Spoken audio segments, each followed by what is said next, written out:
Hello, my horny honeys. So good of you to join me on your special Friday. And I say special Friday because, how many more Fridays are we gonna get?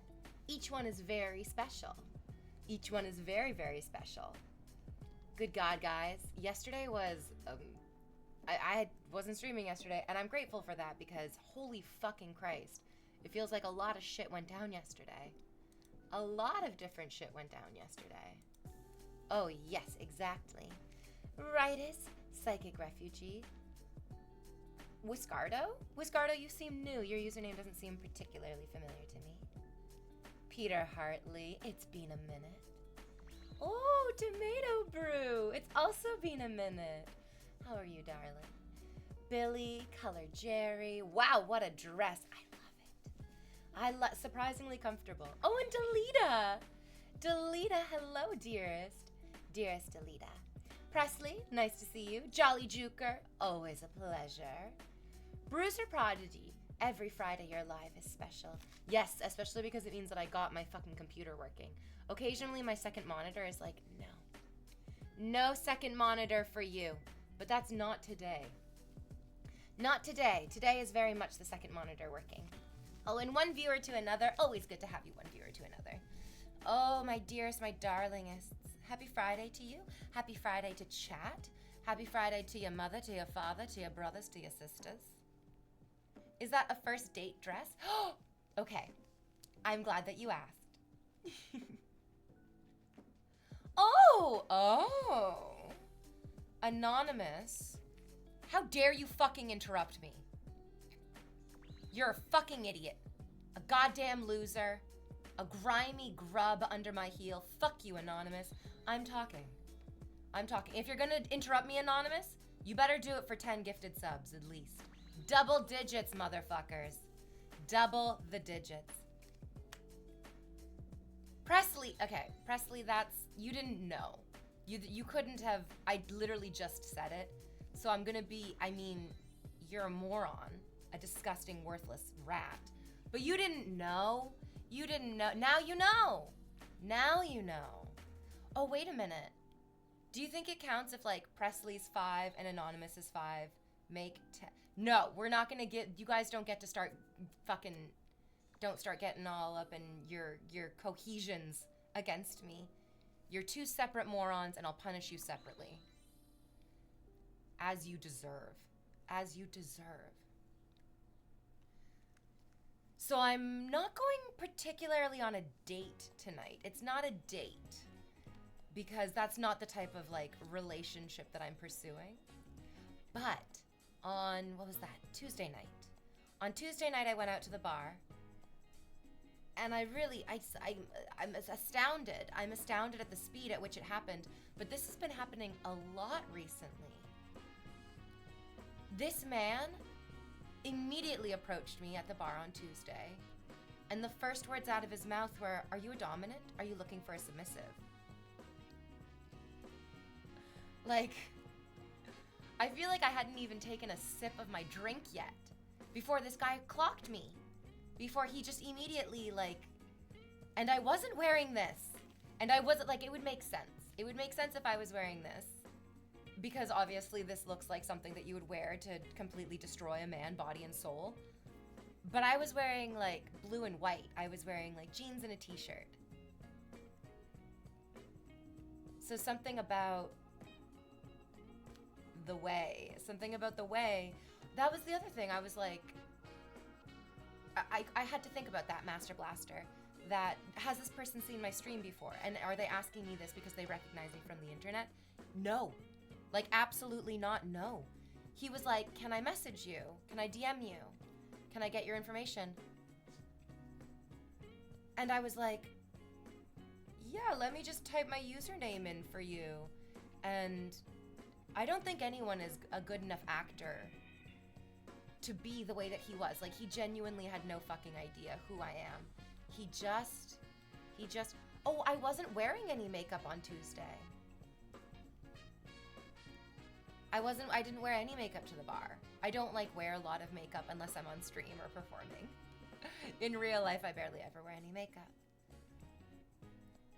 I was genuinely very taken aback at his like assessment of my personage. Performing? Yeah. Like if I'm doing like acting. I took an on-screen acting class earlier this year, and I would wear makeup for that because when you're on camera, the camera doesn't see the same way that a human eye sees. Oh, grape jelly. Thank you for the bit. So he and I are meeting up tonight. It's not really a date, because I'm not going to date him. But I am meeting to see if he would be a suitable submissive for me. Oh, I'm excited. Oh, I'm so excited. He was so eager on Tuesday. He was so intensely eager on Tuesday. He was just like, I would love to do your laundry. I would love to clean your house. I would love to do this, and this for you. I'd love to massage your feet. I'd love to be your furniture.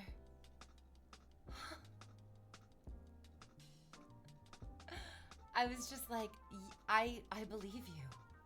I believe you. I believe that you really want to do this. I believe that this is where you see your happiness.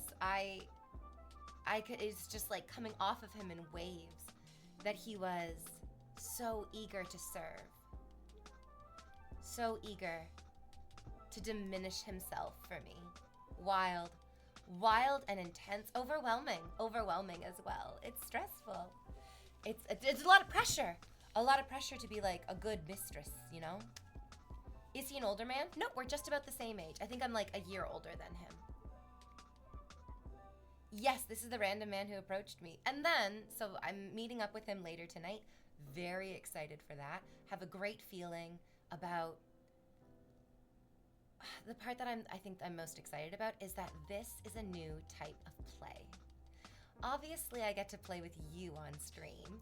And the way that we play on stream is like a verbal, psychological, capitalistic way. This is the way that we play on stream. And it's wonderful. I really, really enjoy it. Degrading you, insulting you, putting you in your place, I feel like is such an exquisite dance that you and I participate in. And I really, really like it. But taking that from the parasocial way of it, which is this, oh my God, into real life, that's a lot of pressure. You get in your own head. You really, really get in your own fucking head. And you worry about like, am I doing this right? Am I the right person for this? Is this what they want? Is this what I want? And being face to face, actually like in the room with that person, is such a different fucking experience. Is such a different experience. And it's one that I, truthfully, have been too shy, too hesitant. Oh, just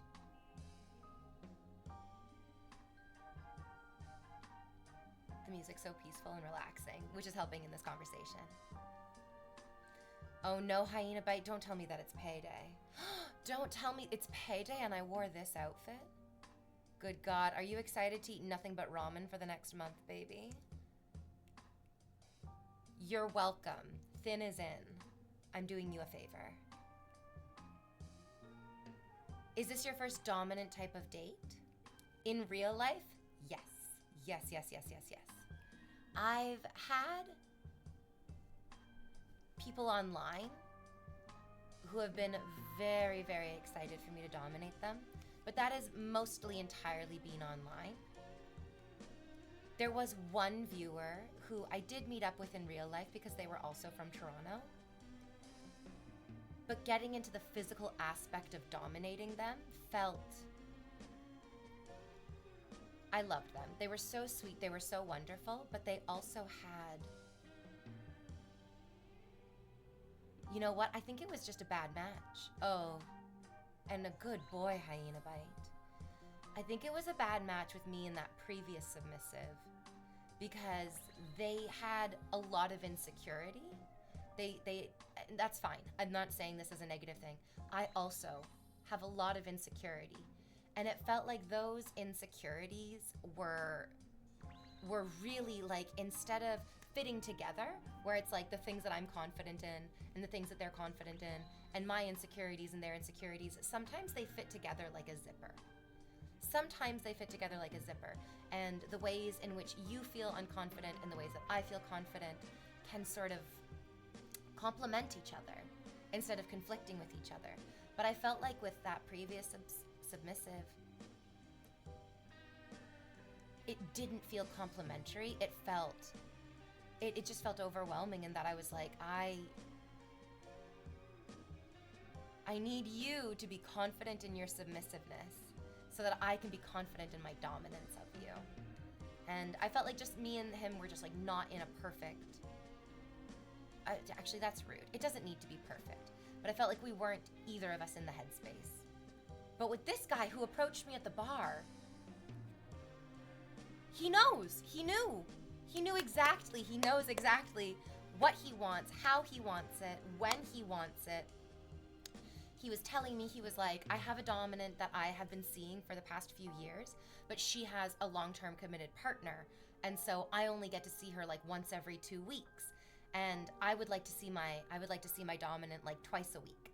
And like, I don't even think I told you guys that. It was so crazy to me that he was telling me all these things, because I was like, are you reading my mind? This is also the schedule that I would want for my submissive. That I would want to see my submissive twice a week. Yeah, that like twice a week seeing the submissive I think would just be perfect for me. We can have one day for incredible intensity. One day of like hardcore motherfucking punishment. Like wring him out, crush him. An aggressive day. And then another day where the domination is a little bit softer, a little bit sweeter. Having that yin and that yang of those two. I mean, that's always what I've wanted. That's exactly what I've wanted. And I don't even think I articulated it to anyone. But he was just like, I'd want to see you twice a week. Amazing. Amazing outfit today, Queen. I love this dress. I also have this dress in pink, but the pink kind of washes me out. It's like a little, I think I need to get a little bit more tanned to wear the pink, because otherwise it's like, where does my flesh end and the dress begin? But I love the way that the black makes my hair pop, makes my eyes pop. Pop, pop, pop. Say pop, chat. Yeah. I like the shiny dress and the thighs. Oh yeah, oh yes.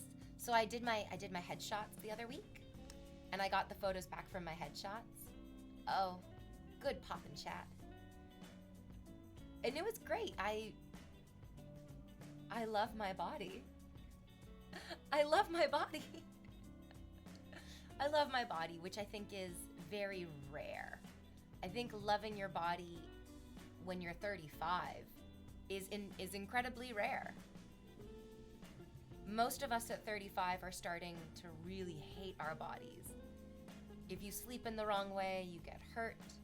If you sneeze too hard, you can throw your back out. And so this year, in my 35th year of life, I'm 35, my mission was to love my body. And it's so wonderful to look at it and be like, and my body loves me too. It's lovely. Peter Hartley, how are you not subscribed, my dear? How are you not subscribed? I don't mean to call you out for the worthless, disgusting wretch that you are, but it seems like you're flaunting it in my face. How can I not? Picasso! Sorry. No, sorry. I'm trying to get into this like serious dominant headspace. I was doing well before. I was doing great before with Anonymous and with Presley. I was doing great, even with Hyena Bite. But Picasso? Fuck. Sorry, okay, it's just so funny. I just love it. Number one, because we think of Picasso, like the artist, as being, for whatever reason, like a Renaissance painter. No, Picasso was around like fucking 40, 50 years ago. He's like a modern, anyway, oh my God, sorry. You're distracting me with your hilarious username. I'm gonna Picasso all over your face. Oh yeah. Oh, I didn't realize, hold on. Peter, I'm glad, there you go. Yippee hooray and yahoos. 17 months, perfect. Absolutely fucking perfect. I love that you acknowledge and lean into your objective hotness. I'm working hard at it. When I was young, when I was in my 20s, I didn't want to lean into the hotness. Being young and being hot is not an accomplishment. Being young and hot is not an accomplishment. Hyena Bite. I can't wait for the noodles all month. You know what, babe? I actually, Hyena Bite, I don't know where in the world you live. Unfortunately, I kind of always assume that everyone's American, which isn't very good. And I was about to be like, you know what? If you boil an egg, 6.5 minutes, 7 minutes, boil the egg. Oh, you're in Ireland, babe. Perfect. Boil an egg, throw that in the ramen. It makes it a fucking meal. It makes it a whole fucking meal. Get some sesame seeds as well. Throw some sesame seeds in there. Yeah, that ramen gets to some gourmet shit. I take all of your money and I still eat a lot of ramen as well because I just enjoy it. And like dressing it up in all the different ways, it's delicious, yeah. I did 2 eggs the other night with my ramen and it was, yes, and the sheets of seaweed. Yes, fuck yes. Oh my God. Oh, cute. Shut the fuck up, Superman Prime. Cucumber slices. Cucumber, I hadn't even considered cucumber slices, but that would give a wonderful freshness to sort of counteract the oiliness that ramen sometimes does have a little bit. Yes, and the crunch, I love the crunch of a cucumber. Oh my God, that's actually such a great idea. I have cucumber too. I'm totally gonna make ramen for dinner tonight. Oh no, wait, I'm going out on this, I'm going out on this date tonight. So I don't even know if I'm gonna have time. And maybe when I come home from the date, I can like make myself late night ramen for dinner. Oh my God, I love it. I love it. Maybe I'll post it on my Instagram story so you guys can enjoy it too. I'm gonna cut my cucumber slices into cute little stars as well, so that it's kind of fancy. I've had enough noodles for the day. Rightus, it sounds like a sex thing. I know that it's not a sex thing, but it sounds kind of like a sex thing. Yeah. Nori and Dark Lord. I remember the last time you guys came into Awooga and we were having a very serious conversation and we were like, no, not the time for Awoogas. It is the time for Awoogas. Awooga away, baby. That's fucking, I made sure to listen now before. We made sure to like fucking read the room before we come in with our insatiable horniness. It's wonderful. Not our best Awooga moment. You fuckers are so stupid and I love you for it. I love you for it. Derudax says, oh, she drains people here? No. No. They're not people. You're not fucking people. You're worms. You're amoebas. You're germs. You're garbage. Yeah. He thought you were people. It's cute because you're not. It's cute because you fucking ain't. And you never were. Awooga! I'm just a wallet worm. Exactly. This anonymous idiot, also a fucking worm. Jesus. Alpha, worm. His username is Alpha because he knows in his soul he's a beta. He's lying to himself. I think of the cartoon Wolf every time I see the Awoogas.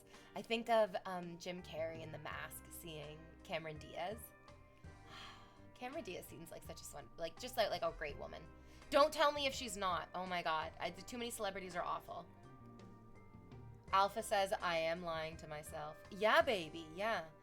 And it sickens me. But again, thin is in, so. You're sickening, disgusting, awful, wrecks of your lives helps keep me nice and thin. You look crazy good today. Which is amazing because I feel terrible. I worked out so hard yesterday. Actually, maybe that's why I look so good today. Maybe when your body is like intensely aching and so sore, like my arms are killing me. I did a like really, really hardcore intense yoga session yesterday. And, oh, what's good, F22 Raptor? Occasionally, yoga can be deeply relaxing, can be like a very good, you know, sometimes yoga really is just like sit quietly and sway back and forth. Breathe in and lift your arms and put them back down. No, this yoga routine that I did yesterday, holy Christ on a unicycle. It was just like, come down into downward dog, lift your right foot up, kick your knee in towards your nose, drop your right ankle, kick your left foot up, draw your left knee into your nose, then go down into plank, chaturanga, down, lower to your stomach, lift up to baby cobra, then pop back up into fucking plank. And like, you guys, my ass is heavy. My ass is heavy. These are not pads. These don't come off. This is me, baby. This shit's heavy. My arms are sticks. These are just like useless goddamn twigs that come out of my shoulders. It is, oh, fuck me. It is, it's a lot to push the whole fucking jazz up.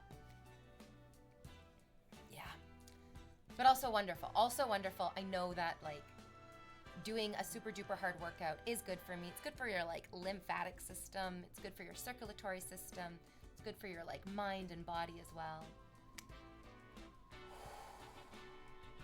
Also, I get to feel good that I'm like, you're sore because you really pushed yourself. You're sore because you really did it hard. Yes. Yeah. No, I bet she's great, IRL. You should do a yoga stream, to be honest, just an idea. We have done yoga streams. They are deeply traumatizing to the poor moderators. Like, the yoga streams are fun for the viewers and intensely traumatizing for the moderators, because the moderators have to read all of the insanely horny comments from you guys. And the moderators are good people. They're not immune to the fucking degeneracy that you... Yeah, the Pornhub comment section is tamer than Invader V's Twitch chat when she does a yoga session. Yes, absolutely. Yeah, the mods deserve all the love and respect that we can muster. Max the Hylian says, what does downward dog look like? Bitch, you typed that in my Twitch chat instead of Google, you idiot. Worthless fucking morons. Damn, all that hard work you do, you really do deserve the money. Fuck yes, Hyena Bite. Absolutely yes. Yoga is hard. I love the way Cobra Pose feels. Me too, yeah. I carry a lot of tension in my like mid-back, and Cobra Pose is amazing for just like activate those muscles and then really let them go. It's excellent. Yoga is tough when first getting into it. You get sore real quick. Yeah, you're making your body move in ways that are not particularly natural. The small weights they use while doing yoga looks kind of funny, to be honest. I've never actually used weights while doing yoga. It's all just like my own body on the mat. Yeah. You look good, V, whatever you're doing. You know what? That debatable, but I'm not gonna debate you. Somebody else can debate you. It won't be me. You have to torture test them sometimes, though, to be honest. We can't have nice things, says Superman Prime. Superman Prime, why the fuck aren't you subscribed, you worthless idiot? That's right, you can't have nice things. Buckeye Mike says, the worm horde has enough trouble being almost normal when V is just sitting there perfectly still. Absolutely. How much are the mods being paid? Infinite dollars of my love. It's infinite love, yeah. I mean, most Twitch streamers do not pay their moderators. Yeah. I was hoping for a demonstration. You should stretch on camera, honestly. Oh my goodness. Like, I'm not even doing yoga and your insatiably horny comments are already coming through. This is why we don't do yoga on stream. You guys can't even handle me sitting here. Yeah. Dashing says, the Pornhub comments are more intelligent users and describe things with elegance. You're right about that. Yep. And that's just the way the cookie crumbles. Or I guess the way your brain crumbles. Your brain is the cookie. Yeah. Oh yeah.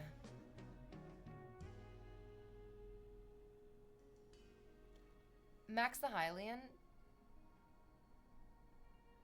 you're under 18, right?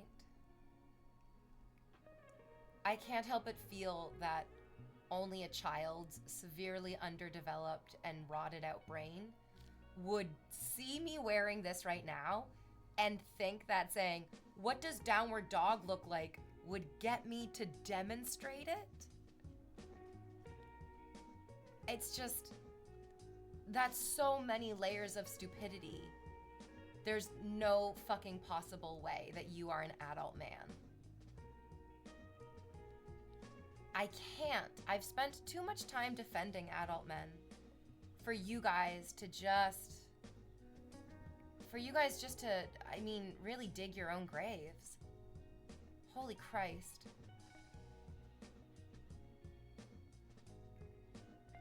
That's crazy. And just, I mean, even beyond the ridiculousness, just beyond the ridiculousness of asking somebody in this outfit, looking like this, to do a downward dog for you, where? Like, where am I gonna do it? Did you think I was gonna hop up on this couch and do a downward dog, hand and foot, on this couch? Did you want me to do it over there in the living room? There's so many layers of stupidity. I'm sad for you. You poor stupid thing. Good God. Yeah. Yeah, oh. Yes, he definitely is a child pretending to be an adult. There's a lot of that on the internet. There's a lot of that on the internet.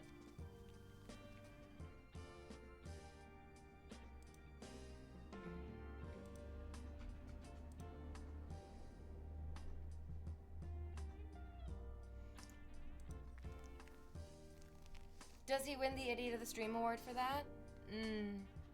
No, I think that'd be Picasso right now because he's the one who's gifted the most so far. Yeah.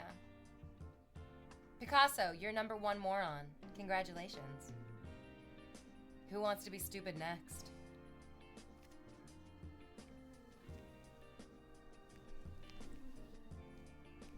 Yeah. Can you use Joseph Joestar to demonstrate the downward dog? No, I kind of pinned him to the blanket fort. He's not actually like standing here, he's like pinned. Wait, is it alternate good boy? You are not a good boy. You're a bad idiot. You're a bad fucking dog. Only 5 gifted subs? Yikes. What a worthless moron. That's not double digits. Oh. Are you gifting the same number of IQ points you have? That would make sense. Okay. I see where you're coming from. And I don't need to blame you, but I will. But I will blame you. Yeah.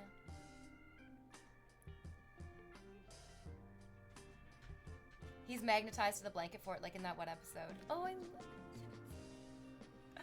Oh my god, that stand user, what was her name? She's so hot. She was so gorgeous. It's crazy that Iraqi can draw. To be honest, I'm like very rarely attracted to any of the men that Iraqi draws.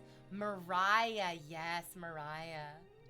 I almost thought her name was Carrie. Isn't that so funny? Of course. But then when Iraqi draws women, it's just, I'm here for it and I love it. Wait. Sorry. So there was a comment above the gifted subs and you were saying That Toronto sucks? Do I need to fucking fight you? Oh, no. I'm gonna fight you. I love Toronto. I take it really personally when people say Toronto sucks. I feel like you're insulting my value system. I think she is a reference to Mariah Carey. Exactly, yes, yeah.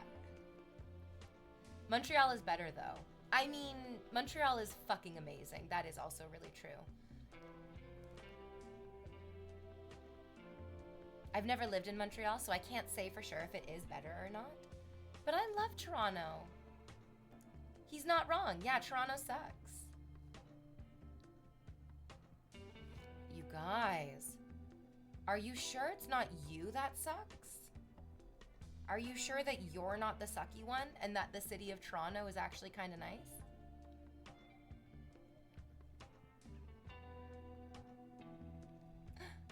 Chonk says the contrast between her and what she's wearing and the flower pillows around her. It's called being multifaceted, bitch. Look it up. I'm eating cheesecake cake. Ooh, delicious. Just driving in Toronto sucks. The rest of the city is great. I mean, you guys don't think that traffic is a unique phenomenon to the city of Toronto, right?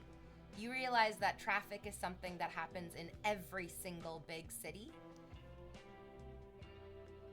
That's just big cities. You're just describing a big city.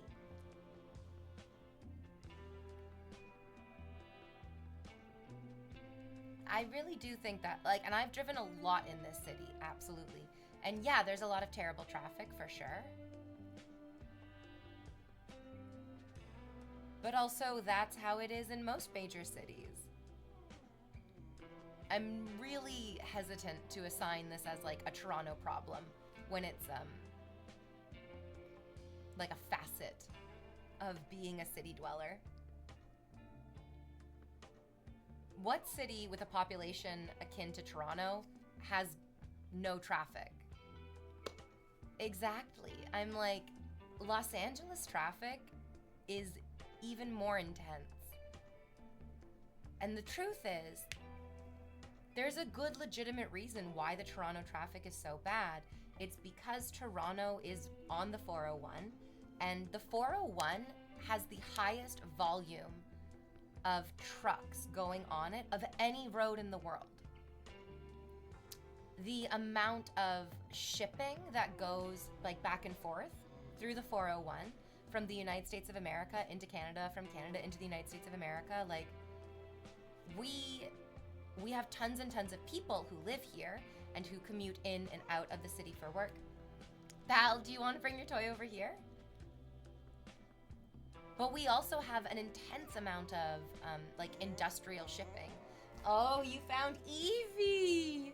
Oh, you found Evie! Do you want to play with Evie? You're my little Evie. Hi, baby. She loves. Oh! He's trying so hard to be a good boy, but we have good girls right here. Oh, so cute. Okay, you're gonna go get it? Superman Prime redeemed a treat for the pup. Ooh, she's gonna be so happy when she gets back for her treat. Oh wait, hold on, we'll give her a big one. Oh, she left her toy. She didn't even bring her toy back.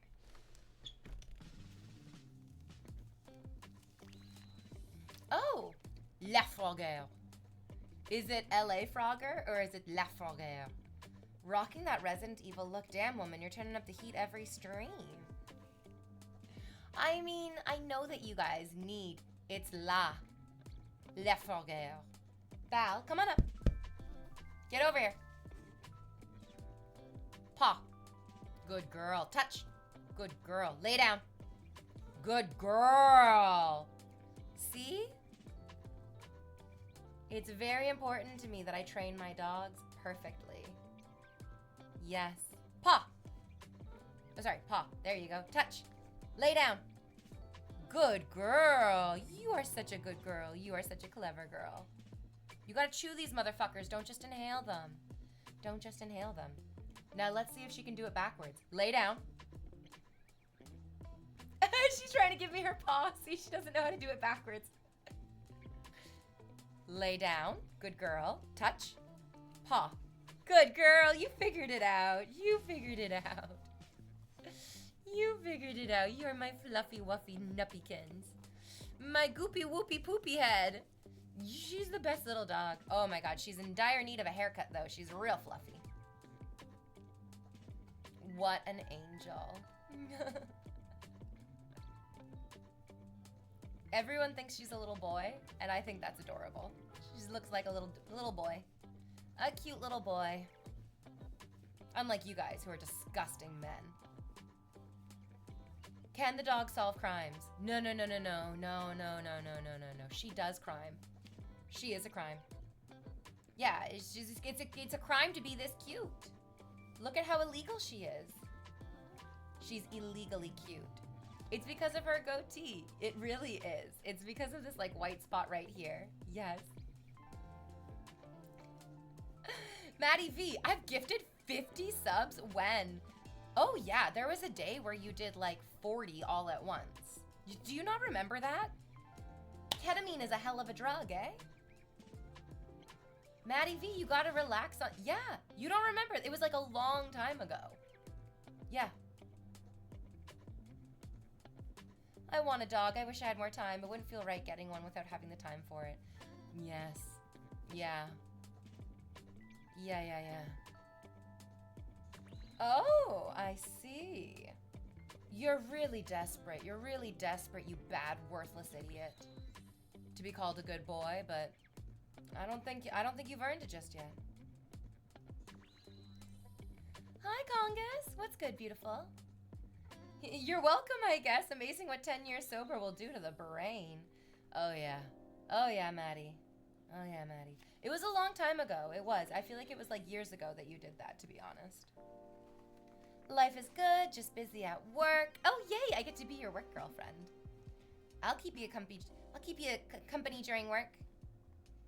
Me and this fluff dog. You're a fluff dog. Your wet is so nose. Oh my god, whoops. Your nose is so wet. Your nose is so wet.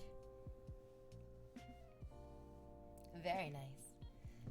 Held message for using blocked terms. Oh, right. Yes. Yeah. There. Yeah. Cocaine is better. You always get that one mate that gives you the wrong key, and then it's footloose after that. Yeah. Chat. We don't like when people say the word foot in stream because they love talking about my feet like crazy. And that's rude to the rest of my body. Cheers, babe. Yay! Oh my god, for 6 months in advance? Holy shit, Congus! Oh, she's a good puppy. Oh, she's a good puppy. You see this spot? This is the good puppy spot. Yeah, the butt scritches. Oh, yeah. Oh, yeah. Yes, the butt scritches. Oh, my goodness. Oh, my goodness. The tail's going. Oh, the tail's going. Oh, yeah. Congus, you're right. The next 6 months are probably going to be the best few months that we're going to have in a long time. Because I guess, like, World War III is going to start popping off. It seems ludicrous to me that Israel and Iran started going at it on a Thursday. On a Thursday. Also, I don't know how up to date you guys are on your news readings, but apparently Israel did the same thing that Ukraine did in Russia, where they had a huge cache of kamikaze drones just like situated right in the center of... No, it was near a military base in Iran? Or was it in Tehran, in the capital?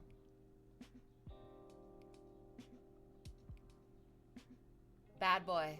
This bad dog says, legit, it's so lame.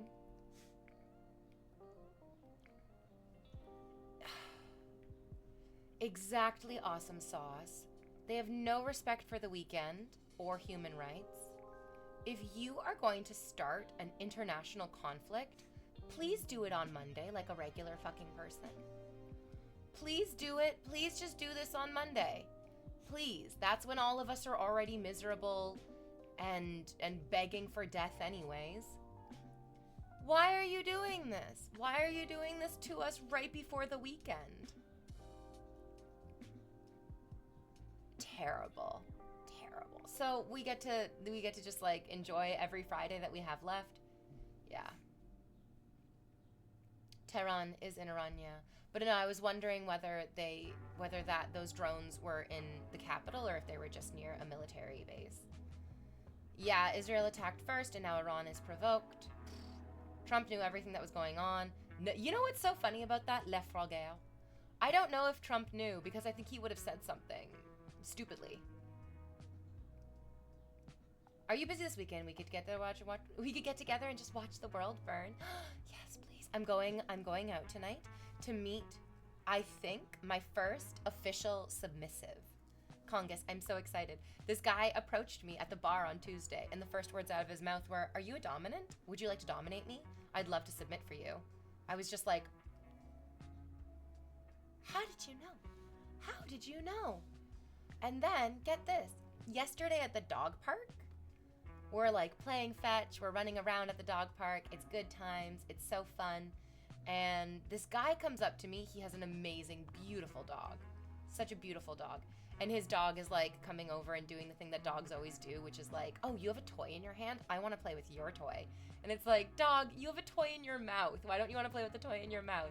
So this guy comes over, he's like, "Sorry, my dog is always like more interested in some other dog's toys than their own." And I was like, "That's okay. It's like, it happens. You can't blame them." And this guy at the dog park immediately was like, "Are you a voice actor? Do you do voice work?" Like, my jaw literally hit the ground. I was like, "What? How did you know that? How did you guess that?" He's like, "You just sound like it. You got that, like, tone of voice." This was a completely different guy. This was somebody else entirely. I've just been, like, clocked twice this week with, like, random men approaching me and absolutely just, like, cutting to the core of who I am without me even having to tell them. Which I think is representative, or I think it's evidence of me, like, living my most authentic life. That people around me are able to perceive me without me having to tell them anything. Oh, it's also Friday the 13th today, by the way. I didn't even notice. Oh my God, that's so silly. That's so wonderful. It's why I'm wearing black today, because it's Friday the 13th. You guys, that's right. Unless you gift subs to me, you're going to have bad luck today, because I'm going to curse the fuck out of you. Oh, you got Evie. Oh, you got Evie. Yeah. Crazy. Craziness. Are you getting paid? Oh, like by this submissive? He did say that he was like, "I want to pay all your bills." And I was like, "Okay, slow down, motherfucker. Start by buying me a ginger ale." You can start by getting me a ginger ale. I perceive the crown on V at all times, even though you can't even see the top of my head. Yes. The way you told those back to back, I met a submissive at the bar, straight into being at the dog park playing fetch, not me thinking it was the same guy. Sorry. I did kind of mesh those stories together, but it was two different guys on two different days, but both guys just like fucking got me right away. Are you here to brighten the day with the cloudy weather we're having today? Oh, are you in Toronto too? It's chilly today. It's cold today. It's like 13 degrees and kind of cloudy. Oh, Joku. I always want to call you Joker. Mostly because I have no idea how to pronounce Joku. I guess just like that. Yeah, good. And 15 months? Fuck yes. Poacher hunting cougars. Interesting concept. Living your most authentic life by provoking its own recognition. Never really thought of it like that. I'm gonna have to start thinking like that more. Living your most authentic life is difficult and dangerous. It opens you up to a lot of hatred. It opens you up to a lot of scrutiny and judgment. Absolutely. And it's more painful because when you're like, I'm actually just doing me, I'm really trying to be myself, that judgment strikes so hard at the core of your being. It can be difficult, absolutely. But a lot of people aren't brave enough to live their most authentic lives. Yeah. You really got Evie. She's clamped on so hard. You're so strong.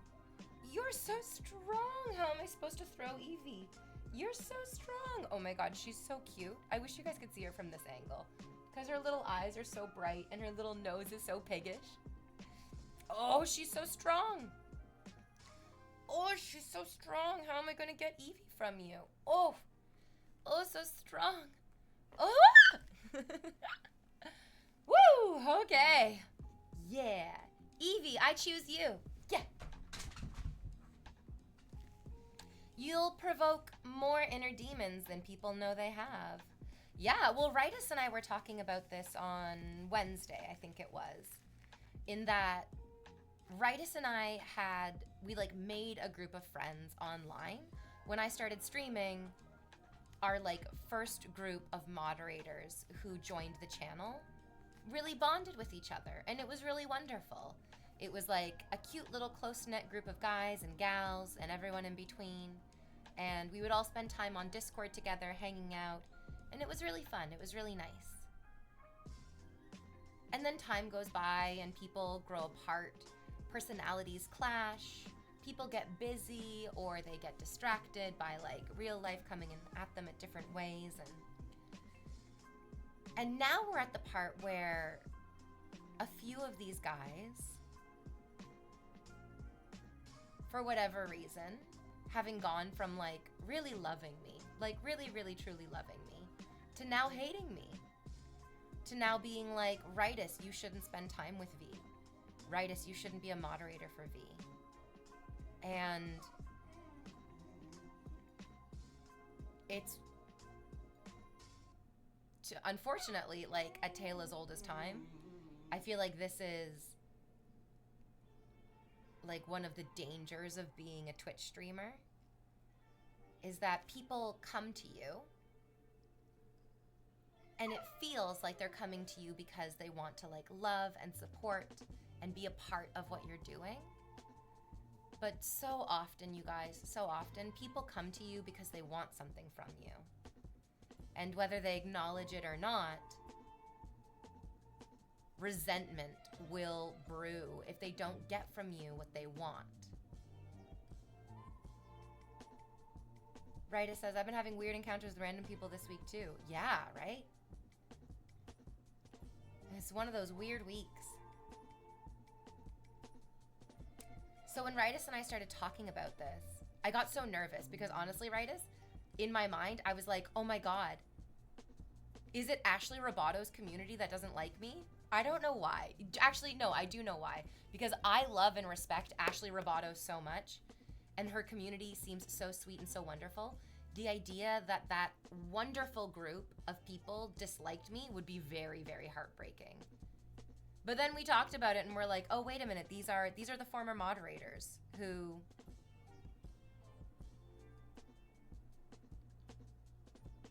have truly brought so much drama to the table. So much drama to the table. One of them, yeah, Ritus, I was so scared. I was like, no, Ashley's community doesn't like me. I'm gonna kill myself in a video game. No. It's just the former moderators. And one of them, I think the one who probably has like the most animosity towards me, I don't even know if it's his own animosity or if he has absorbed that animosity from his girlfriend, his fiance, his wife. He got into a relationship with a woman who hated me, having never spoken to me, having never had any interaction with me. She just baseline fucking hated me. Hated me so much. He had to hide the fact that he wanted to be in my stream. He had to create a secret Discord channel where he and I could speak privately because he was worried about her seeing our DMs together. Zigmoad, thank you for the gifted subs. I love and appreciate the support, you worthless fucking idiot.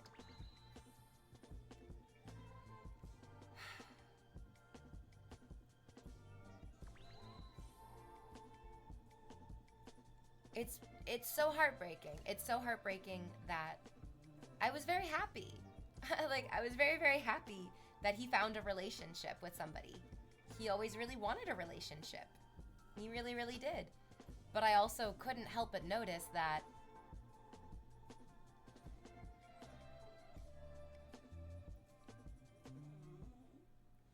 is this relationship good if it's ruining your friendships? Is this relationship secure if it can be threatened by just knowing me? But then again, like, Holy Mother Mary of God, I feel like for every one good, healthy relationship, there's 10 toxic, awful relationships. And the chances of you being the one good, healthy one, everybody thinks theirs is the one good, healthy one. But from the outside, it feels a little bit more obvious that they are not so good, not so healthy. I got secondhand shit from her for not correcting people about how my name is pronounced.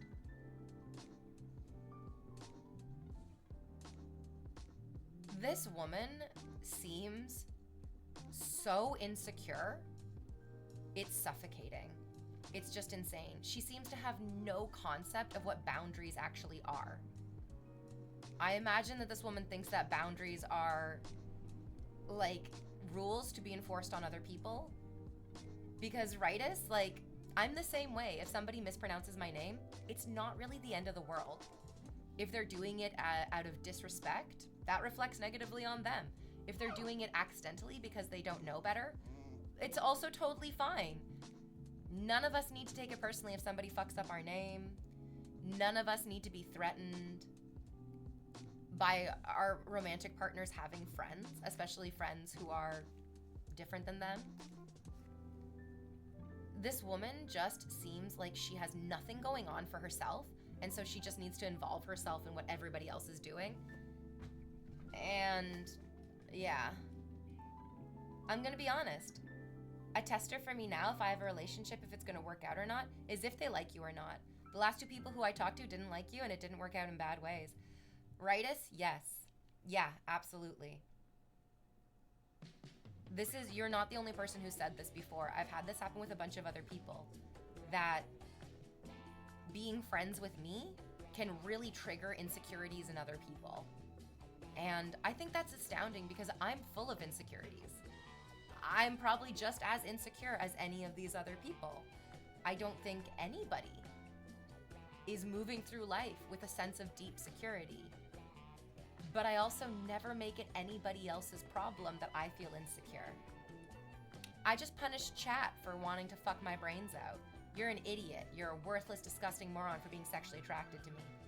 Because I'm just a little insecure gal myself. Yeah. Yep, says Boop Force Gemini. That sounds like my ex too. You'd make a great wing woman then. I'd like to think so, yes, yeah.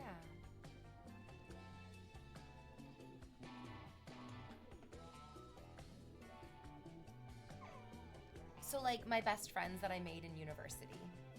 Hi, Pug. They told me that they were like, my first impression of you was that you were a bitch. And I was like, yeah, that's fair, that's fine. That's a judgment. But the reality is that, like, of course I can be a bitch.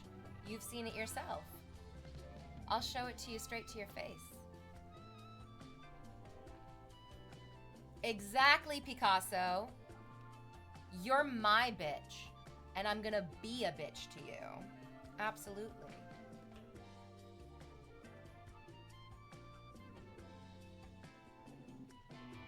But it's situational. It's situational. Does the situation call for me to be bitchy?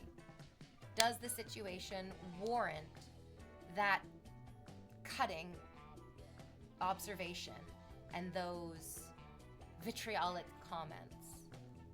Or does the situation require thoughtfulness, compassion, and patience? I think it just means that you're a full person. If you can be a judgmental, harsh bitch, and then also have moments of compassion, kindness, and patience. Where are my alerts?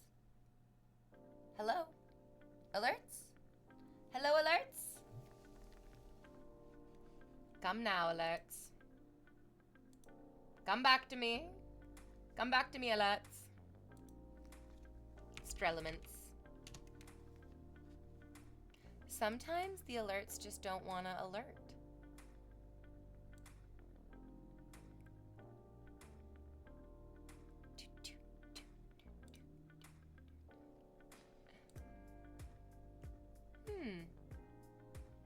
Yeah, I don't know.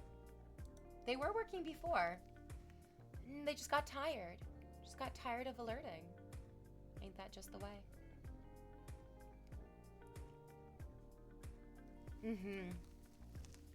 I also think it's quite telling if people feel like they don't like me or... Oh, right. I forgot that World War III is starting. So, like, maybe the whole... the whole internet basically went down yesterday. Yeah, it's the Hackerman's alert. Hackerman's. So, like, with this one former moderator, with the girlfriend who was so deeply fucking insecure and uncomfortable with him being my friend. I was talking about this with one of my friends yesterday, and she was like, did you date this guy? Like, did you guys have, like, flirtations? Did you have, like, romantic interest in each other? And I was like, no, never. Literally never. Never anything other than just friendship from my end. Pure, unsexual friendship.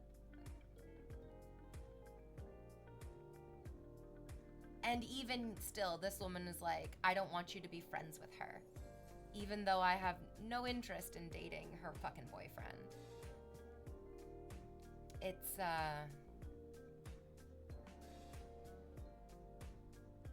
a wild thing. It's a wild thing to find yourself in the middle of. Because then it feels like what this woman and what these people are actually upset about is that I'm not behaving like the bitch that they judged me to be.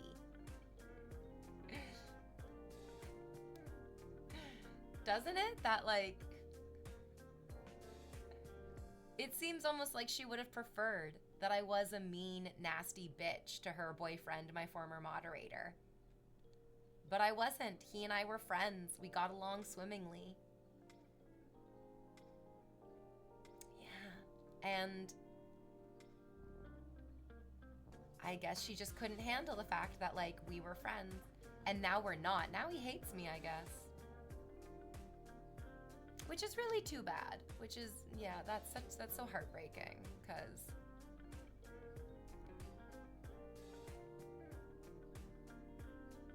he seemed nice. But, I mean, exactly what I'm saying right now, how somebody seems is not indicative of who they actually are. Oh, Hendrix with the bits. Hendrix with the bits. The bitsin' and the bopsin'. How come the bits aren't showing up on the activity feed?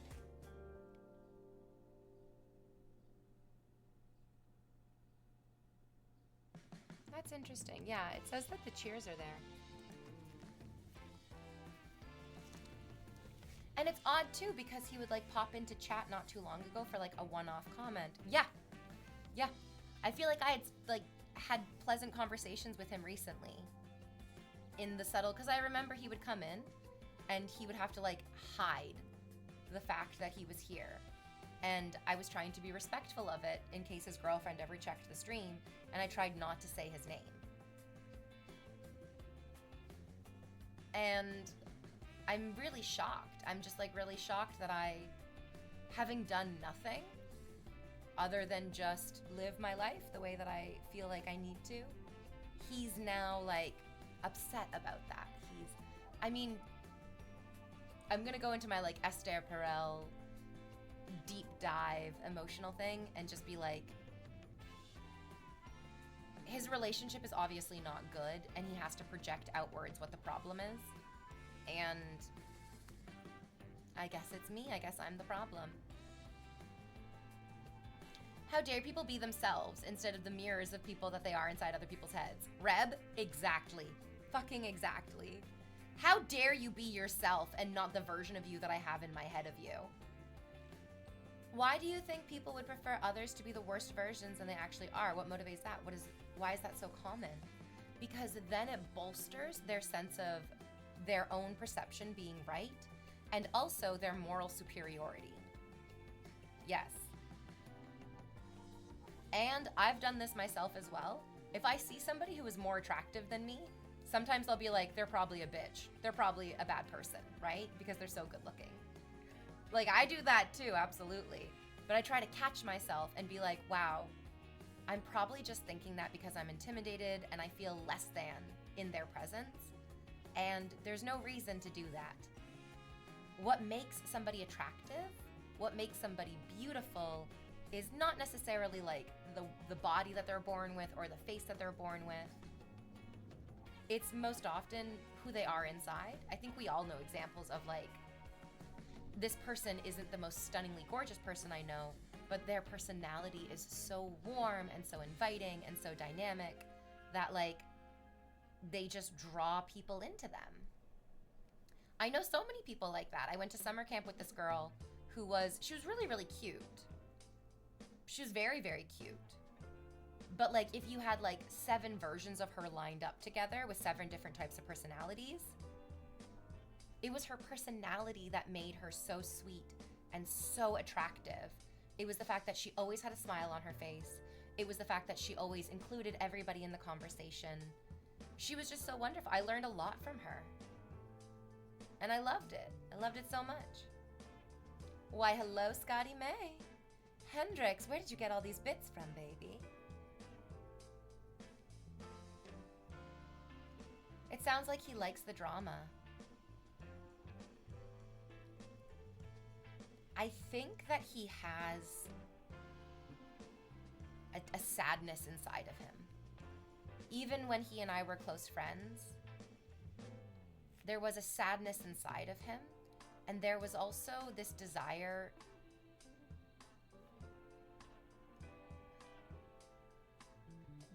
desire that everybody liked him. I always got the feeling that he really wanted everyone to think he was a nice guy and who everybody liked, and that he was like the nicest guy. And in a lot of ways, he was really nice. He absolutely was.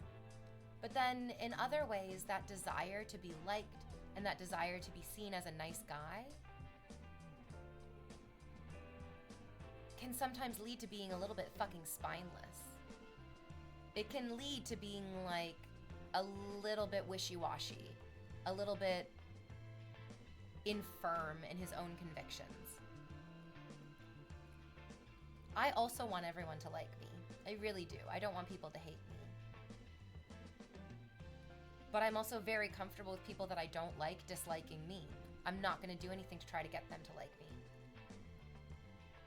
You really got the knowledge to teach out here. It's crazy how much I learned from just occasionally dropping into your streams. Yay, I'm glad you like it. Don't forget to subscribe. Don't forget to gift some subscriptions. It's cheaper than tuition, baby.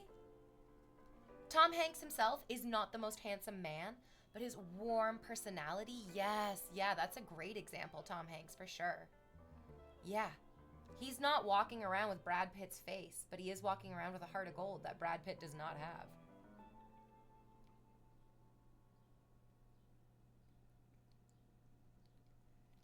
Oh, you did it! Welcome to the Blanket Fort. I'm very glad you're here. I'll send the air reverberating with a mighty cheer. I'll sing you and I'll sing you out. To you I raise a mighty shout. Yo, my sub is here! Welcome to my stream. Thank you. Okay, I'm gonna take a picture of my outfit. I'm gonna post it on Instagram for you. You're gonna go jerk off to it, and the world will be right for one more day.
I did it. Oh, I did it. Oh, I took that photo. Oh, I took that photo and I shared it with you. Now you can see the photo. And it's me. I'm looking with my eyeballs. I'm smiling with my face lips. Yes. I'm hiding my left arm behind me to create a smooth and slim silhouette. Ew. Women with 2 arms? Disgusting. A woman with 1 arm? Hello, jerk-off machine. Hooray. Little Mr. Goodboy decided to subscribe. Nice latex dress. I really like it. I really like it. I love it. My favorite part of wearing this dress is how much it changes with my body. That, like, when I first bought this dress, I was, like, younger and just, like, less filled out. And it was a little...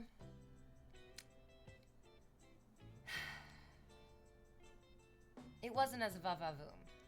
And then I went on SSRIs for a while to help with my moods and help with my, like, ability to think myself out of bad moods, and it really helped.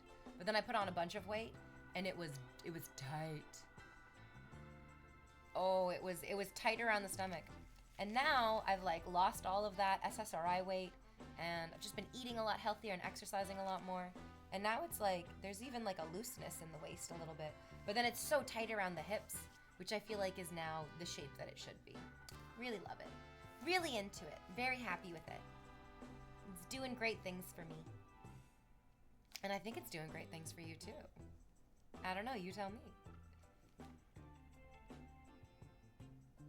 V, I know you hate suggestions, but since it's Friday the 13th and there's a black dress, what about a sub goal for cat ears as a black cat? I mean, I think that time has come and gone, North Countryman. I'm gonna be honest with you. The, like, cat ears thing was very cute for a while. It was, like, super duper cute for a while, but it was also, like, a trend thing. I am a 35-year-old woman. I don't think I'm gonna wear the cat ears on stream. Maybe if I was doing, like, a cute cosplay, like an adorable kitty cat cosplay, but that's not really the vibe today. The vibe today isn't cute animal. Yeah. And also, Garrity, you're worthless, stupid, but I appreciate you. Because I feel great in comparison to you. Thank you for the 5 gifted subs. Earlier this week, Sabrina Carpenter debuted her new album cover for her next upcoming album called Man's Best Friend, which obviously refers to dogs. And in the album cover, she's wearing a short black dress. It's long sleeve. And she's on all fours, and an unseen man kind of out of frame is tugging on her hair. And a lot of people have really disliked it. I think one of the most interesting things that I hear, or that I've been reading online about this, is that for many people who see the album cover, have a really visceral reaction to it. That it's not even on, like, a cognizant intellectual level of disliking it. There's just something that happens in the pit of our stomachs when we see that picture that makes us feel like, oh no, oh God, oh please not that. Yeah, I've heard people defending it, I've heard people hating on it. It's very, I mean, she's doing a great thing in that people are talking about it. That's what you want as a pop star. Like, there's no such thing as bad publicity. It's all good publicity, even if they're saying bad things. Oh, what a great username. Most definitely caged.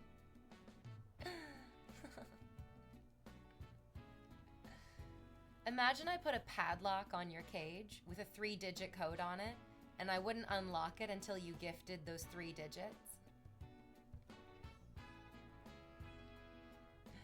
Very evil, very fun.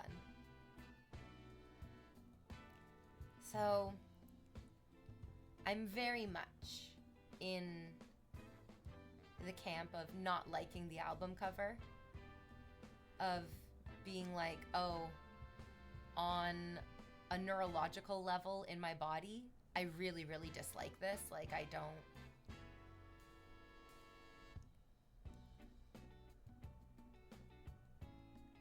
enjoy it. And this is coming from like a woman. Like, I love having my hair pulled during sex.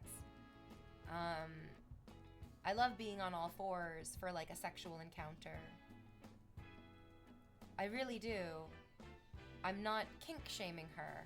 I'm not judging her for what she enjoys.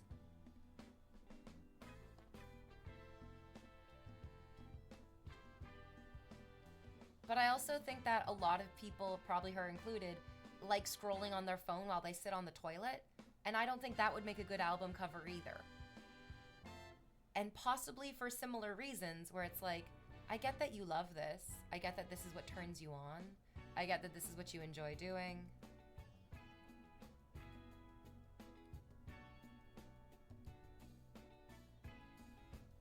But you're not making music just for you.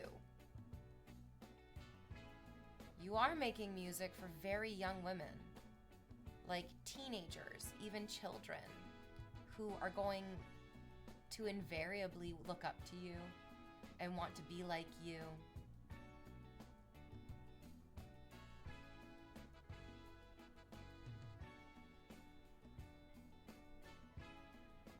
I've heard people say that the reason that they dislike the album cover so much is because the worst men in our society want women to be like this.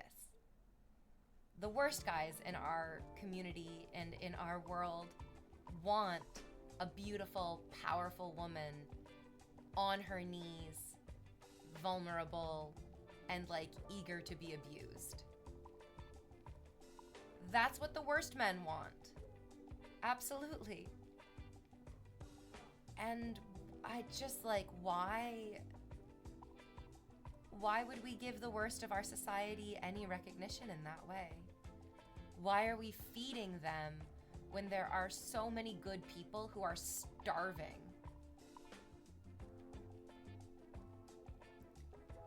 Somewhat like AI was given free reign to create a video, the man-child video. Oh, what? I didn't know about that. I don't know about that. I don't know if that's true or if that's just a feeling. Yeah, there's definitely something wrong with her. I think she's very young. I think it's very edgy, what she's doing. People have talked about it being like subversive or satirical.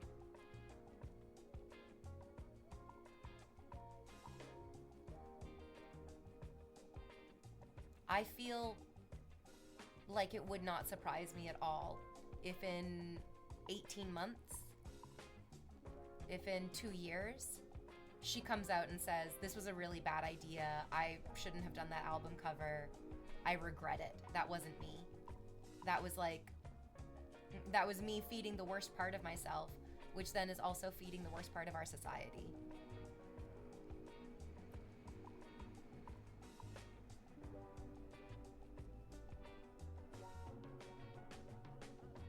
I think there's so many women in the world who don't get a choice about whether they want to stand up or be pushed down by men. And Sabrina Carpenter is somebody who does have a choice, whether she wants to stand up or be pushed down by men. And it's really disempowering to watch her play into the submissiveness of it, because she has an insane amount of power to be able to make that choice. And it feels really disrespectful to the millions and millions and millions of women who cannot make that choice.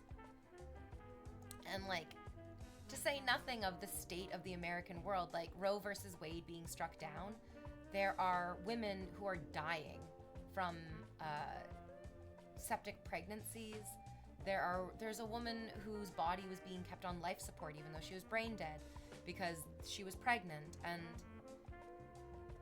these women don't get to make that choice. Like there are women in America right next to her who are having their ability to choose completely stripped away from them. And it is a very, very powerful position to choose to submit. But we're not in a world right now where women are given the opportunity to choose. We're definitely living in a world where women's choices are being taken away from them. And feeding into that, like, if your album cover is going to be loved and adored by Andrew Tate, you're doing it wrong. It's wrong. That's a bad fucking choice, girl. It's not a good look. Alternate good boy, gift some subs. We need a palate cleanser. Whew. I need to make the choice to take away your ability to choose. That's fucking right. That feels better. It's like we're back in the 60s with those awful misogynistic ads. Did that bald fuck say anything about it? No, I haven't heard him say anything. No.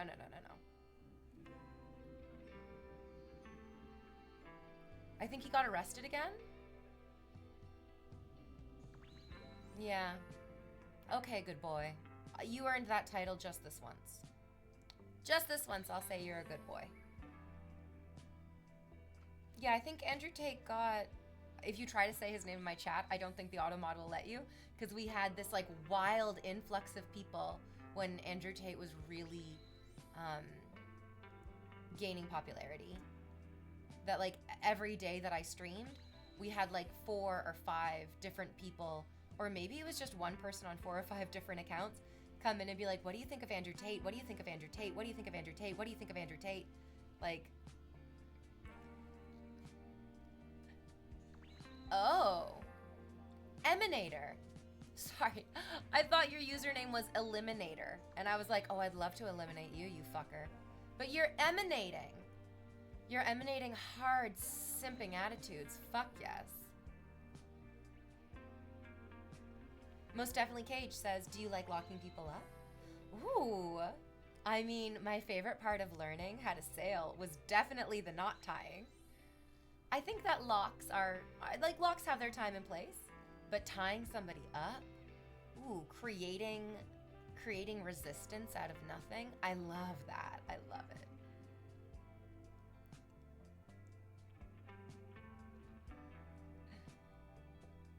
Yeah, I think that commenter was saying that the people who are, I mean, I'm going to try to give him the benefit of the doubt.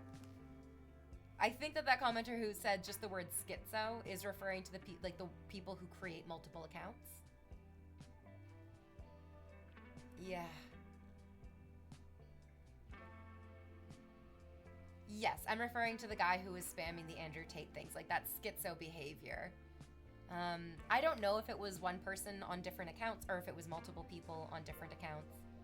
But yeah, who knows? Oh, most definitely caged. If you want me to pay attention to you, you need to support the stream. Oh yeah, I would never consider engaging with a fucking viewer who wasn't willing to engage with me. Like the way that Picasso has. Like the way that our alt good boy has. Yeah. Locking somebody up, caging somebody, that's a huge fucking responsibility. And those types of responsibilities do not come without reciprocation. Yeah, absolutely not. Your legs look so soft. Oh, they are. All of me is very, very soft, which is a double-edged sword. It's definitely a double-edged sword because yesterday while I was at the dog park, there was this sweet dog. It was like a pit mix. So beautiful, that really like soft, like fawn color. I don't even know if that's a real color, but that sort of like really, really like gentle misty beige color. This dog was so fucking cute, and it was a boy. He was very affectionate, but he had this like muscular, teeny tiny, compact body. And he was also wearing like a really intense harness that like went like around his neck, over his shoulders, down his back, and like around his little chest. This little dog's harness. And it was made of like thick, like nylon, like woven nylon harness. And this dog was like rubbing up against my legs. And I was like, oh my God, you're taking the flesh off my shins. Oh my God, you're cuddling me so hard. It literally hurts. It literally hurts. Oh my God, it was very sweet. I love dogs. I especially love dogs who just are like, I've never met you, but I love you. You're my best friend now. I'm gonna rub up against you. I'm gonna get you to like scratch my butt. I'm gonna goober all over your feet and your legs. Just like you, chat. Just like Picasso. Hey, where are the thigh highs these days? Oh, dude, it's kind of hot to wear thigh high socks. It's a little warm to wear thigh high socks, my dude. I'm barely even wearing socks in my real life. Yeah. That's right, Picasso. That's fucking right. You sad, slobbery moron. What is going on? Come on, alerts. Actually, you know what? Yeah, the internet's probably having a rough time. What with World War III breaking out? We hate that. Don't love that.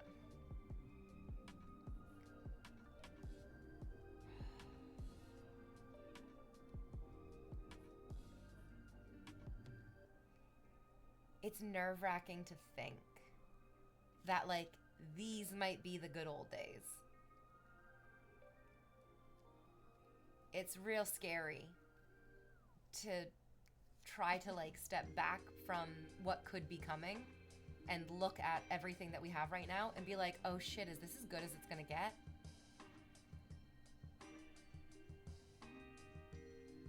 I feel like the Fermi paradox is really ringing loudly in my mind. Where we look out into the beautiful, from our perspective, infinite universe, and we go, where is everyone? Oh, DH. It is a 1-year anniversary, Adaran, of you subscribing to my channel. What did you get me for our 1-year anniversary? It better be something fucking good. Because as Rail Punter said, I look incredible. I showed up incredible for our 1-year anniversary. So you better fucking deliver.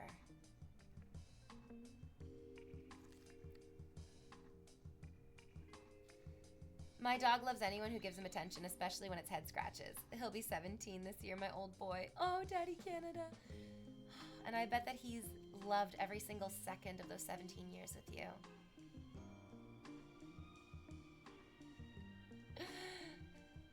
Akami is trying really hard to talk about how his neighbor's dog was going to bite his balls off, but the Automod is like, please don't talk about biting balls off. Please shut the fuck up. He's trying so hard. Emanator, you owe me 10 gifted subs for asking such a rude fucking question. I'm mad at you, you idiot. You disrespected me. I'm not going to forget that. I crashed my car into the Fermi gate. I don't care. Wait, what? What does that mean, Awesome?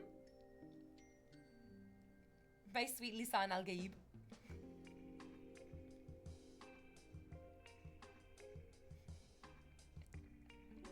Yeah. We don't need to hear that. We do not. Get out of here with your weird fucking stories. No one wants to hear about your balls, buddy. I bet your neighbor's dog has better taste than that, too. Oh, it's a Charlie XCX song. Oh, I'm not cool and young and hip it. When hip and with it. I'm hip it. Oh my god. I'm not cool and young and hip and with it.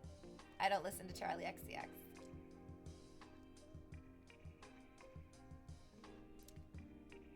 Delouch. Delouch? Hello. Hello, hello. How are you on this happy Friday? I hope you're having a good one. I hope it warms up for this weekend. It's really chilly today. It's like 14 degrees Celsius right now, it says on the weather app. I need it to warm up a little bit because I really want to go to the beach this weekend. I want to go to the beach this weekend. I just want to lay out on the beach. I want to tan safely. I want to safely tan. Always with lots of sunscreen. Always lots of sunscreen. Adaran asks, may I please gift 50 for the 1-year anniversary? It should be 120. 10 gifted subs for every month. But I guess if you're so fucking deeply impoverished that all you can afford is 50, I'll accept. Fine. Don't say that I don't do nothing for ya. Don't you dare forget that I'm a kind and generous Twitch streamer. You sad, disappointing idiots. Oh, also with dogs, I learned that game that's coming out this year where you play as a dog in heaven on a trip to meet up with your owner as they're crossing over. Shut the fuck up. Shut the fuck up. Yes. Oh, that's so sweet. Oh, yeah. We need more video games that help us deal with the fucking inevitable destruction of the happiest parts of our lives. Abso-fucking-lutely. Yes. Yes, fuck yes.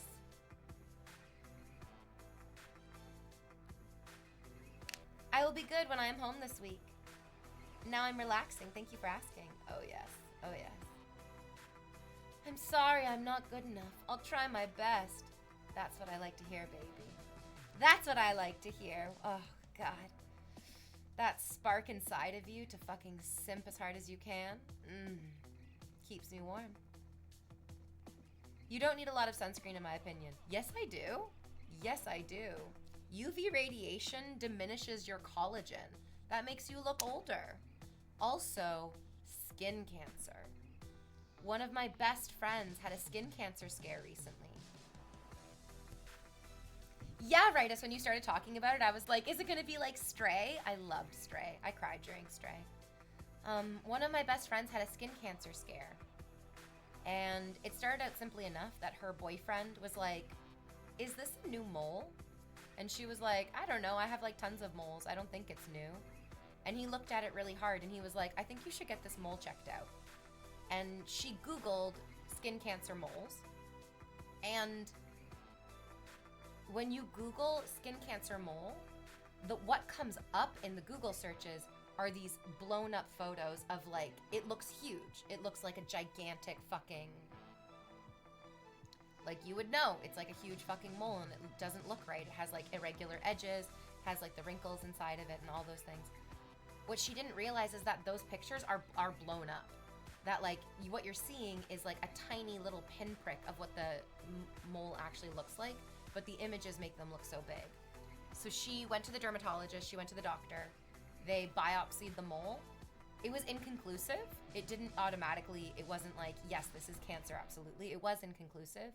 So they're like, we're just gonna play safe and we're just gonna like take all the tissue around it. So she's happy that they're like, I'm glad that we caught this. I'm glad that it wasn't like obviously cancer. It was like an inconclusive test, which means it could be, it couldn't be. But they're like erring on the side of caution and they're taking like all the tissue around it. So I hope she's doing well. She was getting on a flight to go visit her boyfriend a couple days after that surgery. And she was like, oh, it's gonna be so like difficult because I'm getting this like, this little minor surgery done, but I'm gonna have to carry my carry-on luggage with me for this flight. And I was like, my love, go to the post office and mail all your stuff to his house. Mail all your stuff to his house. Don't bring anything on the plane except for exactly what you need on the plane, and mail everything that you need for your vacation to go see your boyfriend like in the day before. I'm so grateful that she did that. I think, I'm pretty sure. I hope she didn't have to carry all of her stuff. I think mailing it all over is safer too. Yeah, less likely of any of it getting lost in the fucking process of flying. Right, it says, my dermatologist told me to stay out of the fucking sun and use sunscreen and even gave me some small samples. I will listen to the doctor 100%. It's very, very necessary to wear sunscreen. Very, very necessary to wear sunscreen. Yeah. I'm goth, says Kim Yeti. So I get sunburned from the moon. Das Vampire. Nosferatu. A vampire. I'm kind of dressed like the vampires from Underworld right now. Give me that Kate Beckinsale fit. Yeah, Kate Beckinsale. Did you play Stray on stream? I can't remember if I did. I think I might have. I feel like the first playthrough that I did of it, I did by myself. And then I think I did a second playthrough on stream. Yeah. Yeah. Oh, yeah. Yeah, you know what? That does, yeah. I did my first playthrough of Stray by myself, and then we modded the game so that the cat was a black cat like mine. I loved it. I love black cats. As you can tell, being dressed like one. Deluche, you subscribed for 2 months in a row. What a good boy. Yeah, I remember Abdullah and I helping you find some of the completion stuff. Yeah, you gotta find all those little bits and pieces. If you don't stay in the sun for a crazy long time, you're not at high risk of cancer. Emanator. Shh. You're spreading misinformation. You are spreading misinformation. All of us white people are at risk for skin cancer. It can take one bad sunburn to give you skin cancer. Like, just, that's all it fucking takes. Yeah. You need to shush. None of this, and like, sorry, what's the worst case scenario of you wearing a bunch of sunscreen? You look beautiful, youthful, and healthy for your entire life? I don't like this. I don't like these comments trying to downplay the dangers of skin cancer. I feel like you didn't listen to the story I just told you, or one of my best friends just had a skin cancer scare. And now you're trying to be like, no, well, I mean, like, I don't think it's as serious as, like, the people who study it are telling us. It's like, dude, shut the fuck up. Didn't I tell you to gift me some subs because of the other stupid thing you just said? This is stupid on stupid on stupid. You are not endearing yourself to me, buddy. Clearly he craves star damage. Oh my god. I love those comics. I love those comics. It's so sweet. Ah, I crave the star damage. Well, there's a lot of bad stuff in sunscreen. No. No, there isn't. No, there isn't. Do you even know what goes into sunscreen? What the fuck is there a lot of bad stuff in sunscreen? What does that mean? Do you think that guess what? There's a lot of bad stuff in shampoo probably too. Thinking about the adults that let me get second-degree sunburns as a kid. Awful. Awful, awful, awful. Exactly. I went to university with a girl. She was my friend, but she's always a little bit loopy. And she was like, natural things can never give you cancer, but unnatural things will. And that's what this sounds like. It's like there's like bad stuff in sunscreen. Nobody has ever gotten, like some people have had allergic reactions to sunscreen, but those are allergic reactions. We've had sunscreen for, when did it become popular? I feel like for like 70 to 80 years, sunscreen has been really fucking popular. We would have noticed in that time frame if there was bad stuff in sunscreen. There really isn't. Absolutely not. The sun will give you cancer. The sun is a deadly laser. Ugh. Okay, Emanator. You have slightly redeemed yourself. Ever so slightly.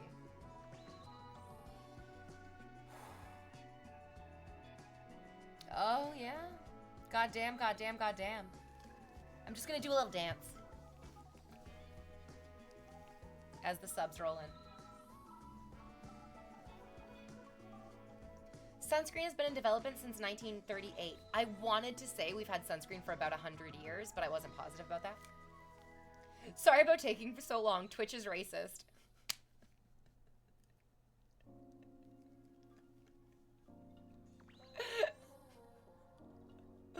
You're not wrong. Oh good, the alerts are working again.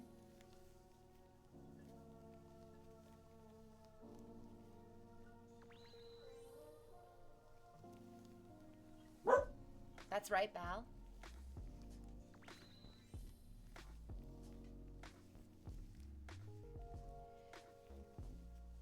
You're a puppy. I slap you on the butt.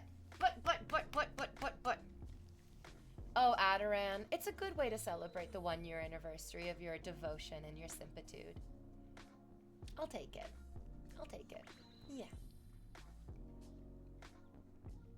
Dashing says, first week working at the bicycle factory, and they've already made me the spokesperson. Ah! You're coming for fucking Sam Togg's business, my dude. Oh, that's a good one. That's a good one. I like that one. I love a good bicycle joke. That's great. I was reading an article yesterday about how Arnold Schwarzenegger loves filming movies in Toronto. And the reason that Arnold Schwarzenegger loves filming movies in Toronto is because he loves bicycling. He loves biking everywhere. And there are countless accounts of people like walking down the streets of Toronto and being like, oh my fucking God, is that Arnold goddamn Schwarzenegger biking down the street? And he's like, yes, I am. Yes, I am. Oh yeah, he'd love Amsterdam, Rotterdam. Absolutely, yeah. I think it's a little bit harder to film movies there because they don't look like America, though. What's so good about Toronto is that it looks like America. Absolutely. I'll be back soon. I'm never going to disappear again. I have accepted my place. I used to be ashamed of myself, but I'm out now. Next stream, I'll celebrate properly, Goddess. Good. Good. Yes. I knew that you would get there eventually, and you'd do it in your own good time. I'm happy that you just understand exactly where you belong, which is underneath my heel, being crushed to death. And there's no shame in that. Yeah. Also the tax credits and whatnot. Yeah. It's a great city. Yeah. It's a great city for filming things, which is why I'm so excited to get into it myself. I mean, I'm mostly excited to do voice work, but I'm also very excited to get to do all the other different types of work. Puppy, what are you doing? You guys, she's rubbing her face all over my fucking legs. You're making chat jealous. You're making chat jealous. Rubbing your face all over my legs. Oh, you're bringing me back your Pokemon? You bring me back Eevee? Come on, bring it here. Bring it here. Oh, okay, she gave it to me. Yeah. Oh, it hit the wall and bounced right back into her face. Okay, that's good too. That's fine. That's good too. She's wiping her boogers off on you. Oh my God, she's such a little booger. She is such a little booger. My little sugar booger. Yeah, sugar booger. Adoran, I'm glad you agree. I'm glad you agree. Yeah. We were talking earlier about like being your most authentic self, like living your most authentic life, and I understand it can be really intimidating to realize that your most authentic self is a worthless fucking simp in Invader V's stream. That's scary. That's a lot of pressure. That's a lot of responsibility.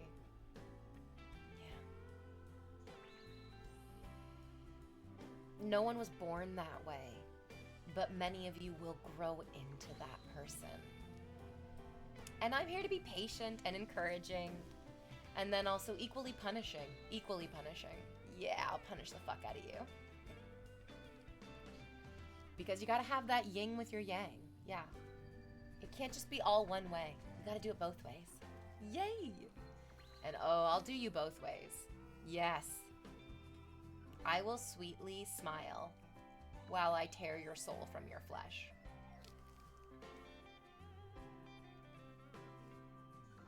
Hooray! Yeah, it's the right balance. Mm-hmm. It's the spice of life. It's that variety that we all crave. And I love it. Oof. Wait, ripping the soul from the flesh doesn't sound balanced. Well, I mean, do you feel particularly balanced with your soul in your body? No, you do not. Time to try something new. Try to try something else. What would you do if you were a guy for a day? I would stand in front of my bedroom mirror completely naked, and I would swing my cock around in a circle. I would flap my balls back and forth. Yeah. I would go for a really long walk. I would go for a really long walk where nobody sexually harassed me. All right, I'm ejecting my soul in 3. No, Rich, it's not ejecting the soul. It's me pulling it out of you. Yes. Ah, the helicopter. Yes, the helicopter. Swing my dick around. Oh, puppy. Oh my God. You're so talkative. What a silly puppy. What a silly little dog. Yeah, Shang Tsung from Mortal Kombat style. Oh my God, write us. You're just right in there with the names of these characters. Amazing. I would go hit on women, but like, I already hit on women as a woman, so like, I don't really know if that would be, and to be honest with you, it's a lot easier to hit on women as a woman, but it's harder to date women as a woman. I was talking about this at the bar the other night with this girl that I met. I really hope I get to see her again. I'm like gonna go back to the bar on Tuesday night with the hopes that she'll be there also. Her name was also V, or her name like started with the letter V like mine does. And she was like, yeah, it's like, it's really easy to like meet and flirt with girls, and then it becomes a lot harder to actually like begin dating them. She was so sweet. I like her so much.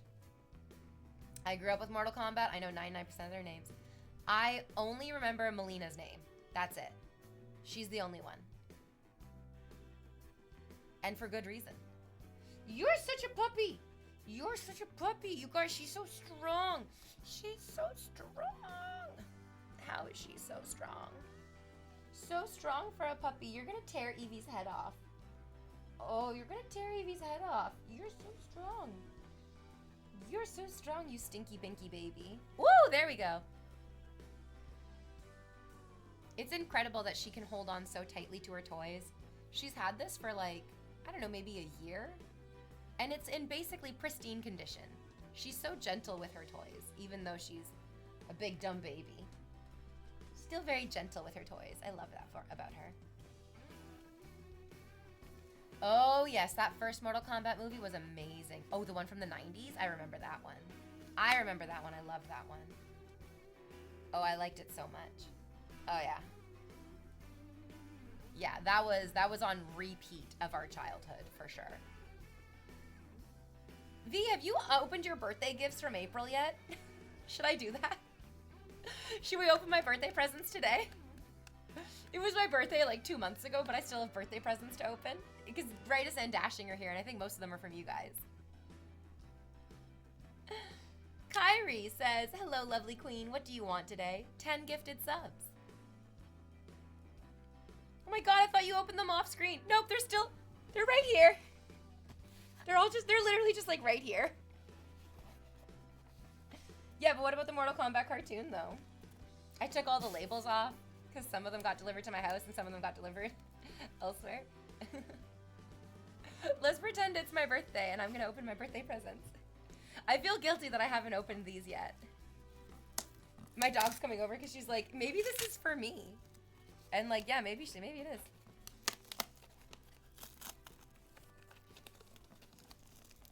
I think mine is still at your P.O. box. That's very possible as well. Oh my God, look at her little nose. Ooh. Happy birthday to me. This is, bath bombs! Yay! I love bath bombs. Thank you, thank you, thank you, thank you, thank you. I love bath bombs. You guys, let's smell them. Let's smell the bath bombs. And I get my knife out. Ooh, old good boy. What a good boy. Yes, you know what? Because you didn't give me any birthday presents. That's right, you fucking owe me. That's fucking right, you owe me. I thought it was those candles again. Oh, I love those candles too. Those are nice candles. Yeah. Put this in here. Oh, this. Oh my God, the smell of them. Smelling of Troy. Oh, yay. I want to eat them.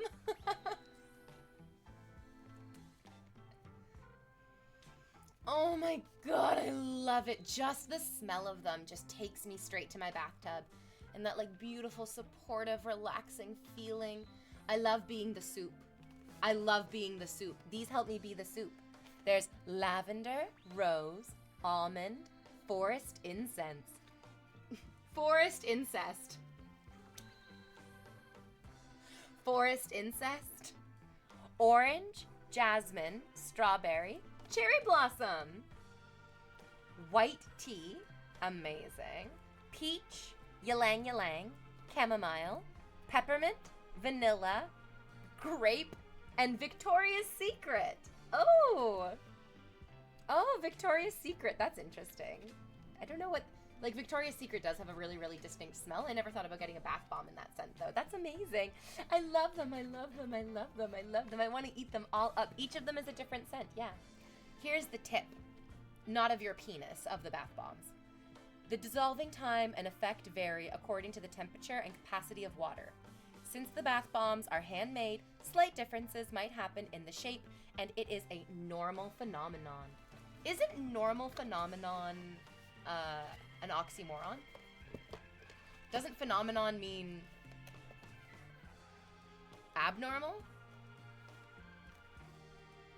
Natural handmade bath bombs. Only for external use. So your dream of jamming these bath bombs up your ass, not gonna come true. Not gonna come true. Your dream of me jamming the bath bombs up my ass, also not gonna come true. External use only. Do not use if pregnant. What? Wait, what? Hold on. Don't use bath bombs if you're pregnant? Yeah, being pregnant sounds like it fucking sucks. Keep out of reach of children. Avoid contact with eyes or other sensitive areas. Ooh, normal phenomenon is not an oxymoron. Well, now I know.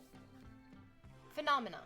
An act or event of nature, especially one that is not commonly understood. Oh, okay. So that's okay. That makes more sense. A phenomenon isn't necessarily a rare thing. It just is like a less than understood thing. Okay, that makes sense. I love that. And I love my bath bombs. Thank you so much. Thank you, thank you, thank you, thank you, thank you. Oh, I love a good bath. Oh, yes. And thank God I'm not pregnant. Yet. I love them. Okay, let's open another present. There's 3 more boxes.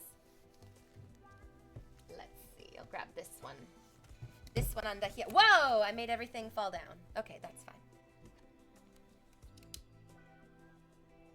I was waiting for the yet. Oh, yeah. Hey, I'm still, quote unquote, relatively young.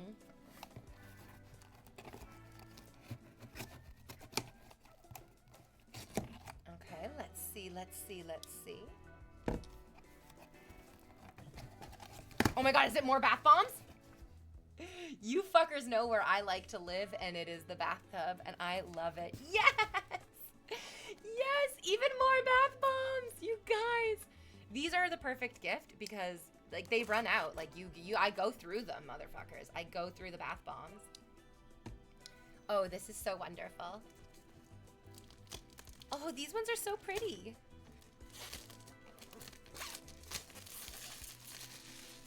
Here we go, here we go. Oops. Oh, I knocked that over.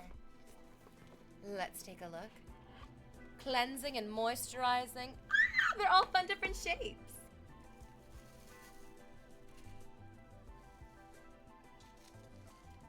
Eat your silica gel. You don't get dessert until you eat your silica gel. Open up. Don't actually eat the silica gel. Look at, they're all fun little shapes. These ones are donuts. I want to eat it so bad. Little donut shapes. This one's a circle. Ooh, the cube bomb. This is gonna be extra hard to shove up my ass. I love this one, the cupcake one. I love the cupcake one. Stop making these look so edible, you motherfuckers, if I'm not supposed to eat them. These are beautiful. Okay, let's see what the flavors are. There's Lover. This one is the Lover. Oh, sorry, you guys can't see the heart. This is called the Lover Bath Bomb. It looks like a Pokeball that you could use to catch fairy-type Pokemon. The Lover creates a romantic bath time. Contains anti-aging goodness of cocoa butter, coconut oil, moisturizes the skin, and makes your skin soft and silky. Ooh, very, very good. I love it. I live for it. I bought a set of bath bombs, but I honestly don't know which ones anymore. It's been a minute. It's been a minute. Yeah. Youth and Blossom is the peppermint oil and dried... Whoa, it's kind of hard. Whoops! Oh, shit, I dropped it. Okay, well, that was hard to read, and now I dropped it, so now it's gone. I fucked up. They're so beautiful. I love them. Oh, hi, dog. Ooh. Ooh, yay. And I got new slippers. Yay, new slippers. I love them. Awesome Sauce. These are from you then, right? I think Awesome Sauce says that they got me slippers. Yay, I love my new slippers, and they're my favorite color, pink. I love them. I love them. I love them. They're perfect. Amazing. Yeah, that is from you. Oh, I figured out which one I bought. I checked my Amazon. Yeah, right. There's always a paper trail. Oh wait, hold on. I'm gonna put this back in. Yay! I love my slippers. They're very personalized. Do-do-do. Okay. Now we have this box. This box. What's in this box? Okay, we move you. We move you. Yeah, we'll do one more box.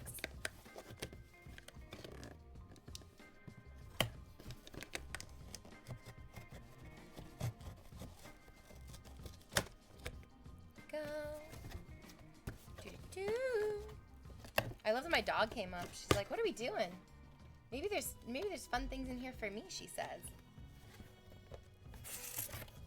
Ooh, what are you? Oh! I know what you are. Yay! Oh my gosh, pal, it's not for you. It's not for you. Yes.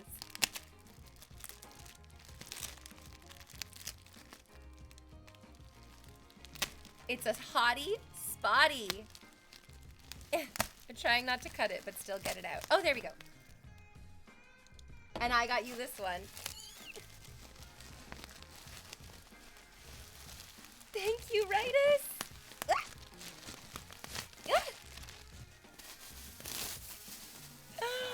It's a hottie spotty mushroom. Yes. I love it, I love it, I love it, I love it. I love my big mushroom plush. Do you love the mushroom? It's like the same size as Val. I love it, Ritus. I love the mushroom plush. And every guy in chat is just like, imagine that was my penis. Imagine that was my penis. Val's like, is this toy for me? Yeah, you freaking want every toy. I love it, I love it, I love it. Oh, I thought it was a Hello Kitty bow at the start. Yeah. That makes sense. Hello Kitty's kind of these colors too. But it's a mushroom plush. I love the mushroom plush so much. Do you love the mushroom plush? Yes! I love it. Thank you, Ritus. We have one more birthday present to open. We'll do that when we get back from break. Don't go anywhere.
Ritus, you do have an amazing penchant for picking out erotic plushies. Like, plushies that are not meant to be erotic, but plushies that inevitably, like, circle back to being erotic. I remember the day that Michael came home, and he was like, why do you have a cum pillow? And I was like, cum pillow? First of all, the entire house is covered in cum. What makes this one pillow special? And he was like, no, I mean this pillow looks like a load of cum. I was like, oh, yes it does. Jackathon, welcome back for 4 months in a row. Jackathon is what all the viewers do. It's a universal experience here on this stream. Ooh, is it more bath bombs? Please. It's more bath bombs! Yes! Yes! I think this one's from Dashing. Oh no, from Ritus. These are the ones from you. Happy bath bombs! These are mine. Yes! Oh my god, I love that all the moderators know exactly what I want, and it's to live in my fucking bathtub. It is to recline in my delicious soup, because I do. Like, I literally live in my fucking bathtub. I love a bath. I love a bath. Yes. Oh, I love these ones too. Thank you so much, Ritos. Thank you, thank you, thank you. It's the best birthday presents ever. I like how we all managed 3 completely different sets of bath bombs. The variety. The variety. Bubbles glasses. Oh, like Bubbles glasses from Trailer Park Boys. Fuck yeah. Those guys are nice guys. Thank you. Oh, they smell fucking amazing. They smell fucking amazing. Look at, oh, and they're named after the planets. Look at, there's Pluto, there's the sun, there's Venus and Earth, there's Mercury and Mars and Saturn. Yay! I looked on my Amazon and cackled upon learning that my set had not been opened yet. Yay! They're not just bath bombs, they're planetary bath bombs, because I love Sailor Moon and I love Sailor Space and I love space and I love bath space. Oh my god, this is so wonderful. Thank you, Ritus. There, oh, the moon. The moon. Oh, Venus is honey, the moon is lemon. Let's see, you must be Neptune. Neptune is the ocean, of course. The earth is rosemary. I love rosemary. Mercury is mint. Mars is rose, of course. Saturn is cherry blossom. Jupiter is chocolate. Yes. Uranus is lavender. Your anus is lavender. Your anus is lavender. God, your anus smells great. Wow, Ritus. I love the smell of Uranus. I love Uranus. Such a beautiful, soothing scent of Uranus. I love them. And then Eris is jasmine. Eris? Do we have another? I wanted Uranus to be chocolate. Oh my fucking god. Wait, Eris. Is there a planet called Eris? I love them. Thank you.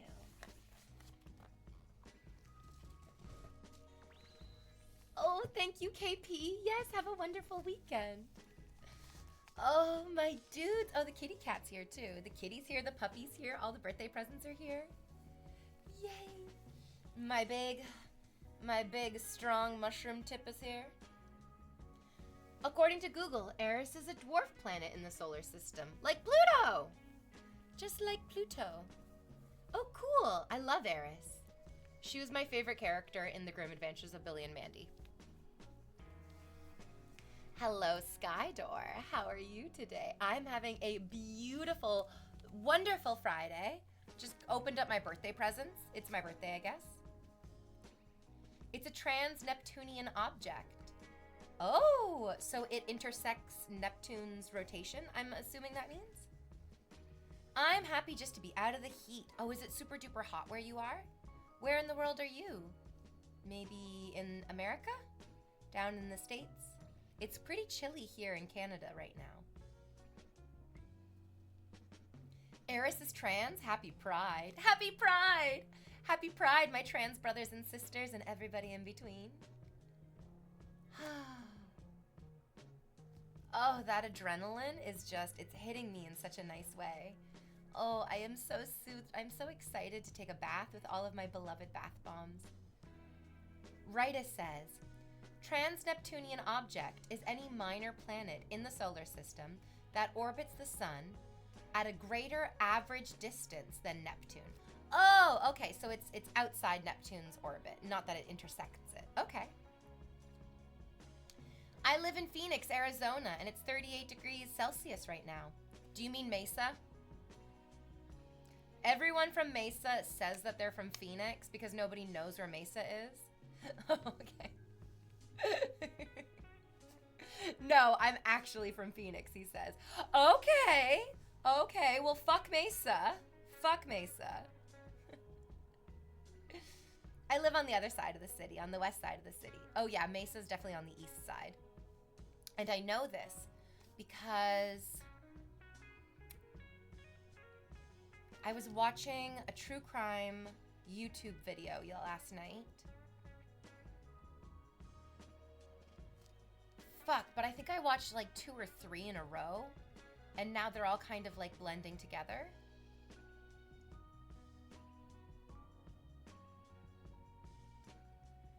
There was one video about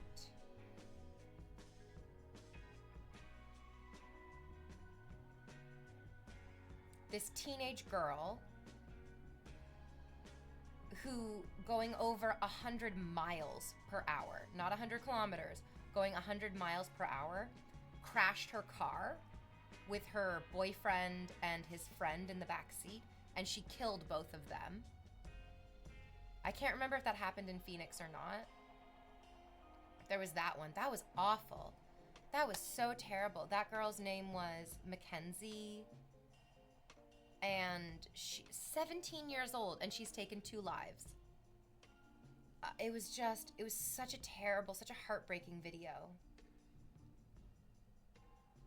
Number one, because taking anybody's life is a fucking nightmare. But the fact that she was driving the car, she had her seatbelt on. They didn't have their seatbelts on. They both were dead, died instantly from the crash. And then she survived. And then obviously this girl makes terrible decisions in her fucking life. But she, after the car crash that killed 2 people, she posted a TikTok video with lyrics that said, "I'm the girl you die for." It's just fucking awful. I think her sentence was too light. She was found guilty of 2 cases of murder, but she got to serve those 2 cases concurrently, I think it's called, instead of consecutively. So she, in 17 years after her conviction, will be eligible for parole. But 17 years for killing 2 people is kind of fucking nothing. It's just, hey, stop eating plastic. Stop eating plastic. Why do cats eat plastic? She should have had to do them consecutively. She should have had to do the first 17 years and then another 17 years. And then you get your fucking life back. And then having very little remorse. Yeah, her mother's had a statement at sentencing, and from the way that her mother was talking, it was just very, very clear that rotten tree, rotten apple, the whole thing. The mother was more concerned about the perception of what social media was saying about her, and the judge even stopped the mom and was like, "You are not talking about anything other than TikTok videos and Facebook posts and what she was doing with her cell phone and when. You are not talking about the lives that were lost because of this tragedy." So there was that video. I can't remember if that happened near Phoenix or not. There was another one this is all from the YouTube channel Crime A to Z, or if you're American, Crime A to Z. Oh, my good luck kitty cat. Hey, kitty cat. My beautiful celery-eyed angel. There was another crime video. It was about this woman who was like really close to God, and she was like, God's telling me that I'm gonna die soon. And then her husband like gave her a bunch of Ambien and put her in the bathtub. And like, God was not telling you that you were gonna die soon. This guy was setting you up. That one was really sad. It feels, not that I'm like judging anybody's life more or less worthy, but a 17-year-old killing her like 20-year-old boyfriend is like, they're so young. They have no idea what they're doing. That woman was like at least an adult. At least she had like lived some of her adult life, and like, oh man, that was really heartbreaking. And then the last one that I watched right before I went to bed, which was kind of a mistake, was about, I think her name is Danielle Smith. And she was that idiotic fucking rat bitch woman who dumped her car into a lake with her 2 children in the back seats, and then said a black man stole her car. Just fucking awful.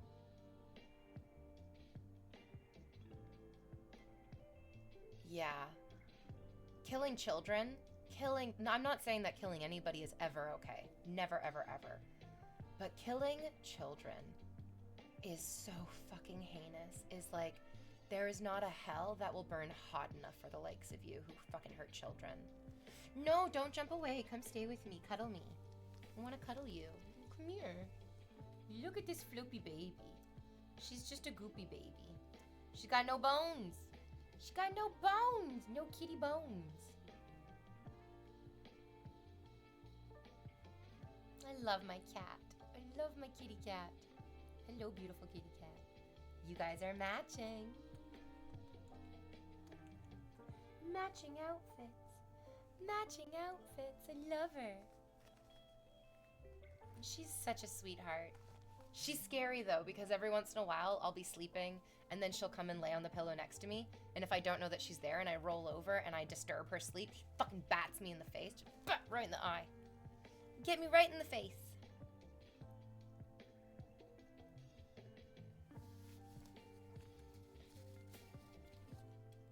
This outfit is incredible. The dress is lovely. Yeah, inspired by my beautiful kitty cat.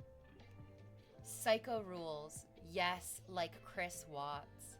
Chris Watts, we talked about him earlier this week, like possibly the most famous family annihilator of our generation.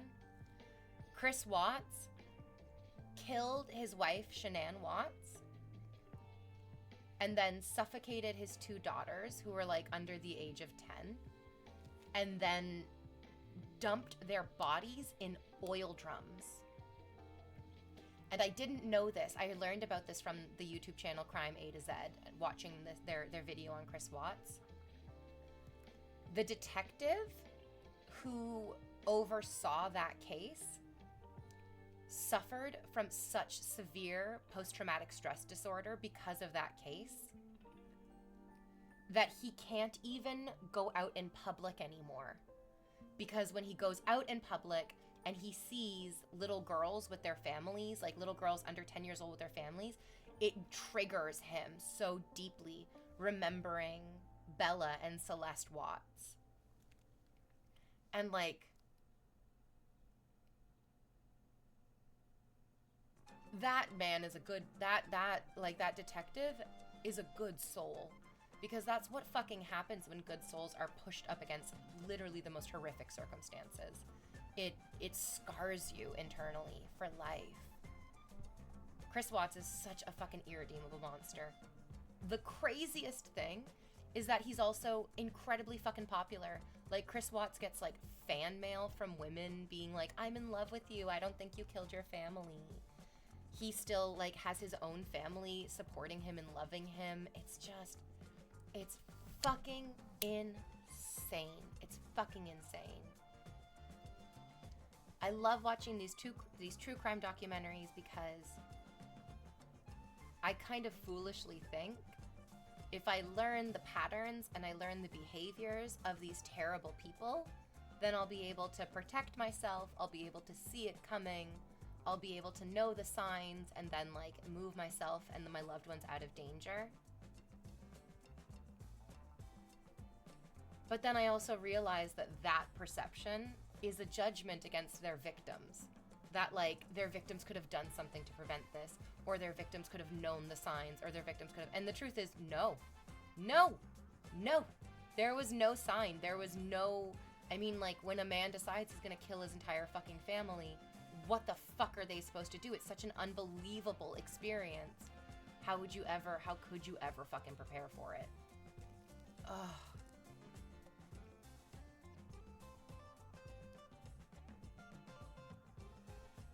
I don't believe in the death penalty. I don't think that, like, the sweet release of death is good enough for these fucking people. But there's a little part of me that's like, we should be allowed to torture these people. We should be able to do, like, a White Bear from Black Mirror thing with these motherfuckers. Where, like, you can donate a couple $1 million to charity, and then you get to go into the jail and you get to beat the shit out of Chris Watts. Just pummel him to a fucking pulp. A sack of Valencia oranges. I love watching true crime, says, the struggle is real, but it stops me from sleeping sometimes. Yeah. You gotta have a palate cleanser of, like, an episode of Bob's Burgers or something before you go to bed. It reminds me, says Ritus, of this double murder-suicide case, where a wrestler killed his family and then himself. He still has fans to this day who try to forget what he did because he was a good wrestler, and it's fucking wild.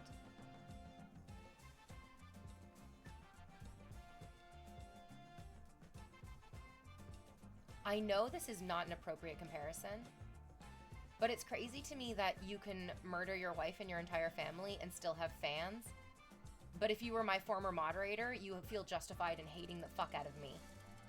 It's just crazy. It's like, there are better people to hate in the world than your former Twitch streamer that you modded for. You fucking idiots. It's insane to me. Oh my God in heaven. Chris Benoit? I'm not familiar with him. Why is it always Chris? Why are Chris's always the murderers? Note to self, don't.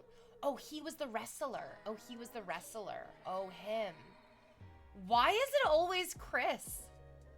What the fuck? What's the story behind that mod? He was a moderator for my channel. He started dating a girl who, sorry, she's a woman. She's older than I am. He started dating a woman who fucking hated me, and now apparently he hates me too. That's, like, as complicated as the story really is. He and I didn't have any kind of falling out. I never said anything to him that offended him. I never hurt him. In my perspective, which I recognize is biased and like narrow, obviously, I never did anything to alienate him other than just point out that your new girlfriend really hating me is a bit of a red flag. It kind of is a red flag. And I don't know why he hates me now. I don't know why he doesn't like me. But apparently it's, like, so intense. It's to the point that he's like, I don't want anyone who I associate with to be friends with V. Which is, I mean, it kind of seems like he's just adopting the incredible insecurity of his girlfriend / wife. I think they might be married now. I don't know. The cattail in the background. I love it. You could see her little tail right there. Why did that girl hate you? You would have to ask her. I don't think I ever had a conversation with her. I think he showed me a picture of her once and I was like, she's beautiful. She looks amazing. She's got a beautiful body. But, like, I never even had a conversation with her, I don't think. She's older than me. She's older than him as well. And she and I have very different body types. And when I was in college, and there were people in my class who had a really different body type than me, they really delighted in calling me a skinny bitch and putting me down because of my body. And so it doesn't seem like a huge stretch to me that somebody with a different body type than me could also feel insecure about that. Oh, I have another reason why I think he doesn't like you. Because after we would hang out, he would complain about how somebody else would join only when you were there. Oh, yeah, they, so, like, they would all hang out on Discord together. And if I joined the call, there would be like other people who would join the call. But if I wasn't in the call, then they wouldn't join. And who gives a fuck? Like, you're actually upset that somebody wants to hang out with me? Ugh. It reminds me so much of when I was on vacation with my family and our tour guide.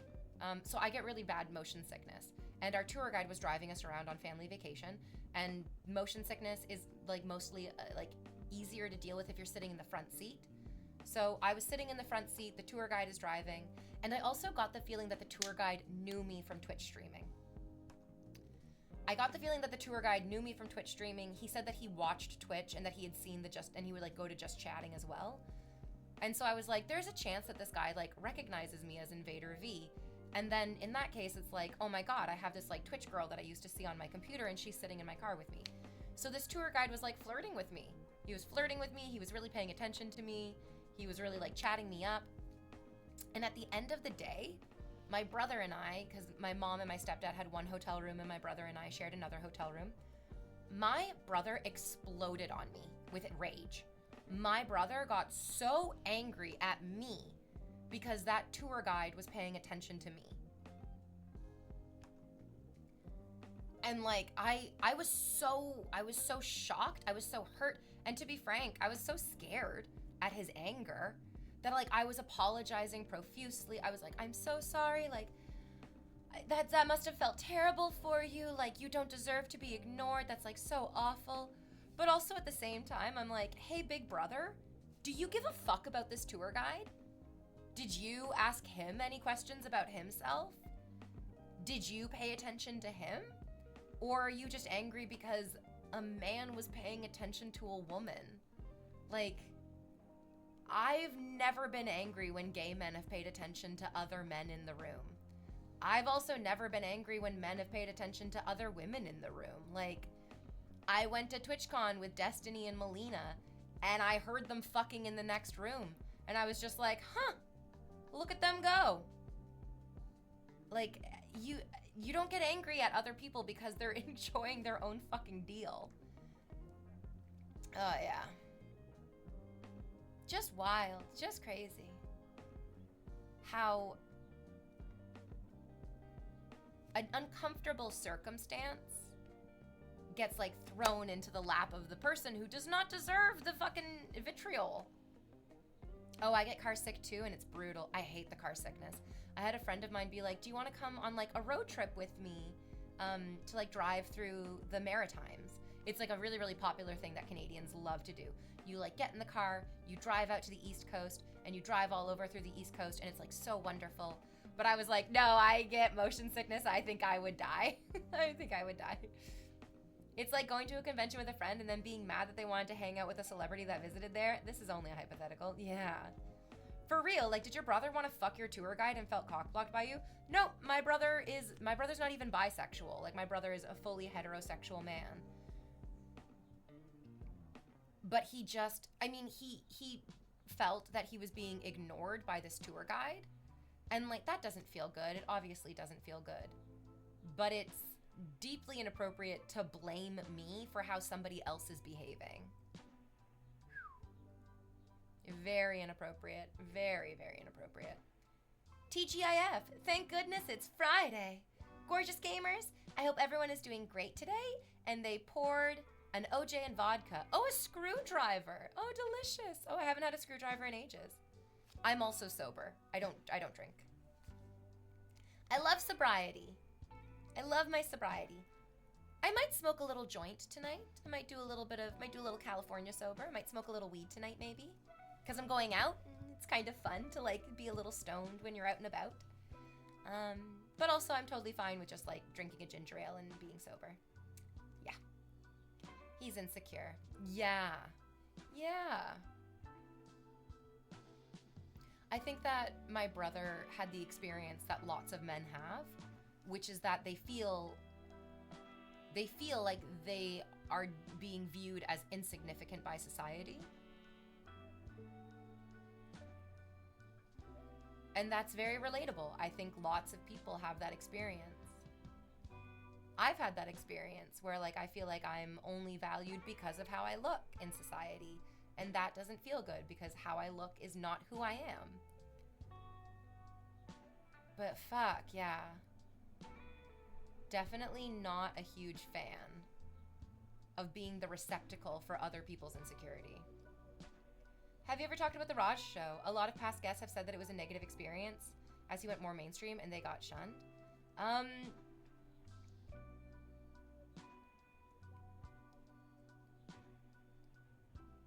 It's a popularity contest. The Raj show, Austin's show, it was a popularity contest. And those never feel good. Like, never feel good. There's no way for a popularity contest to feel good. Oh, Sneaky! Sneaky, it's your first time gifting subs. What the fuck? Oh my god. Thank you. Thank you, Sneaky. My Sneaky. I felt really good about like not going on that show again. Like it was nice to chat with the other streamers for the most part. There was definitely one streamer who seemed to fucking hate me. Really, she did not like me. Who knows why, but I could feel that there was not a lot of warmth coming from her.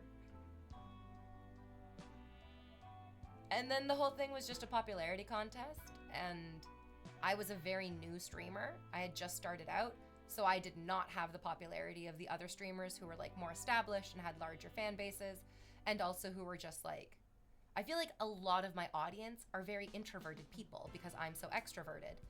And I wasn't expecting my introverted people to like stand up for me in those audience spaces. So I don't like a popularity contest, I really don't. It's obvious it might have been uncomfortable for some people. Their cameras were on the whole time, you could tell. Yeah, it was a popularity. It was also like very adversarial. It wasn't anything other than like a competition of like who's better than the next person. And basically like the most popular Twitch streamer is not a better person than the least popular Twitch streamer. Oftentimes the opposite is kind of true. It seems like the kindest, most generous, most mindful, and beautiful-hearted people are not recognized on Twitch with the gigantic audiences that they deserve. It unfortunately is kind of like the meanest, the angriest, the loudest, the rudest Twitch streamers who really draw like a big, angry audience. Yeah, the fake Indian accent wasn't good either. I wasn't there for that, and like he definitely moved away from it. I don't think he like defends that at all. He knows, Austin knows that like that was not a cool thing to do.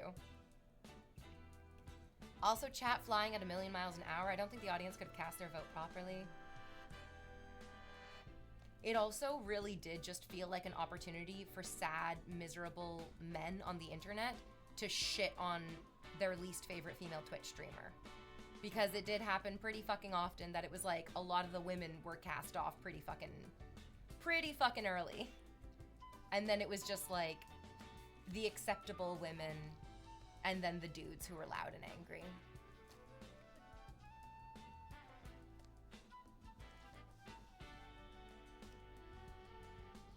Without naming names, someone said that they felt like they were friends with Austin, and then after he got popular, they got cut off. I mean, that happens. That absolutely happens. I don't think that their experience is the truth of what maybe Austin's perspective was. I think that, like, I mean, even what we're talking about right now, that, like, I had moderators who I had falling outs with, and I'm sure that they would be able to give examples of my bad behavior or whatever. It does happen. We have to not take it personally when the friendships grow apart or when the relationships don't stay as close. It's difficult with streaming as well because you want to feel like, I know this person and we're friends, but at the same time, this is kind of a work relationship as well, and you can be friends with your work colleagues, but oftentimes the work is what's going to come first above the friendship. Yeah, it's interesting how all that shook out. I'm happy for everyone and what they're doing. I think for me, the most important thing in streaming is that you do what you want to do in your stream and you don't do what anybody else wants you to do. I'm wearing this sexy, shiny black dress because I want to wear it. Not because, well, I mean, I'm sure you guys want me to wear it too, but that's just a happy coincidence. The incels, the incels. I mean, incels have existed for all time. My dad was an incel. My dad was like a hardcore incel. My dad would go on and on and on about how like his bitch of an ex-wife ruined his entire life and she's the reason that he's like this and that and the others. It's just like, dude, this woman is off living her own life. You are free to live your own life. She is not your problem. There's a streamer like you who does hypnosis for 1,000 bits. Not sure how I feel about it. Oh, that's fine. Hypnosis is just meditation. Hypnosis is just relaxing somebody into a state of suggestibility. To be honest, that was mostly what theater school was.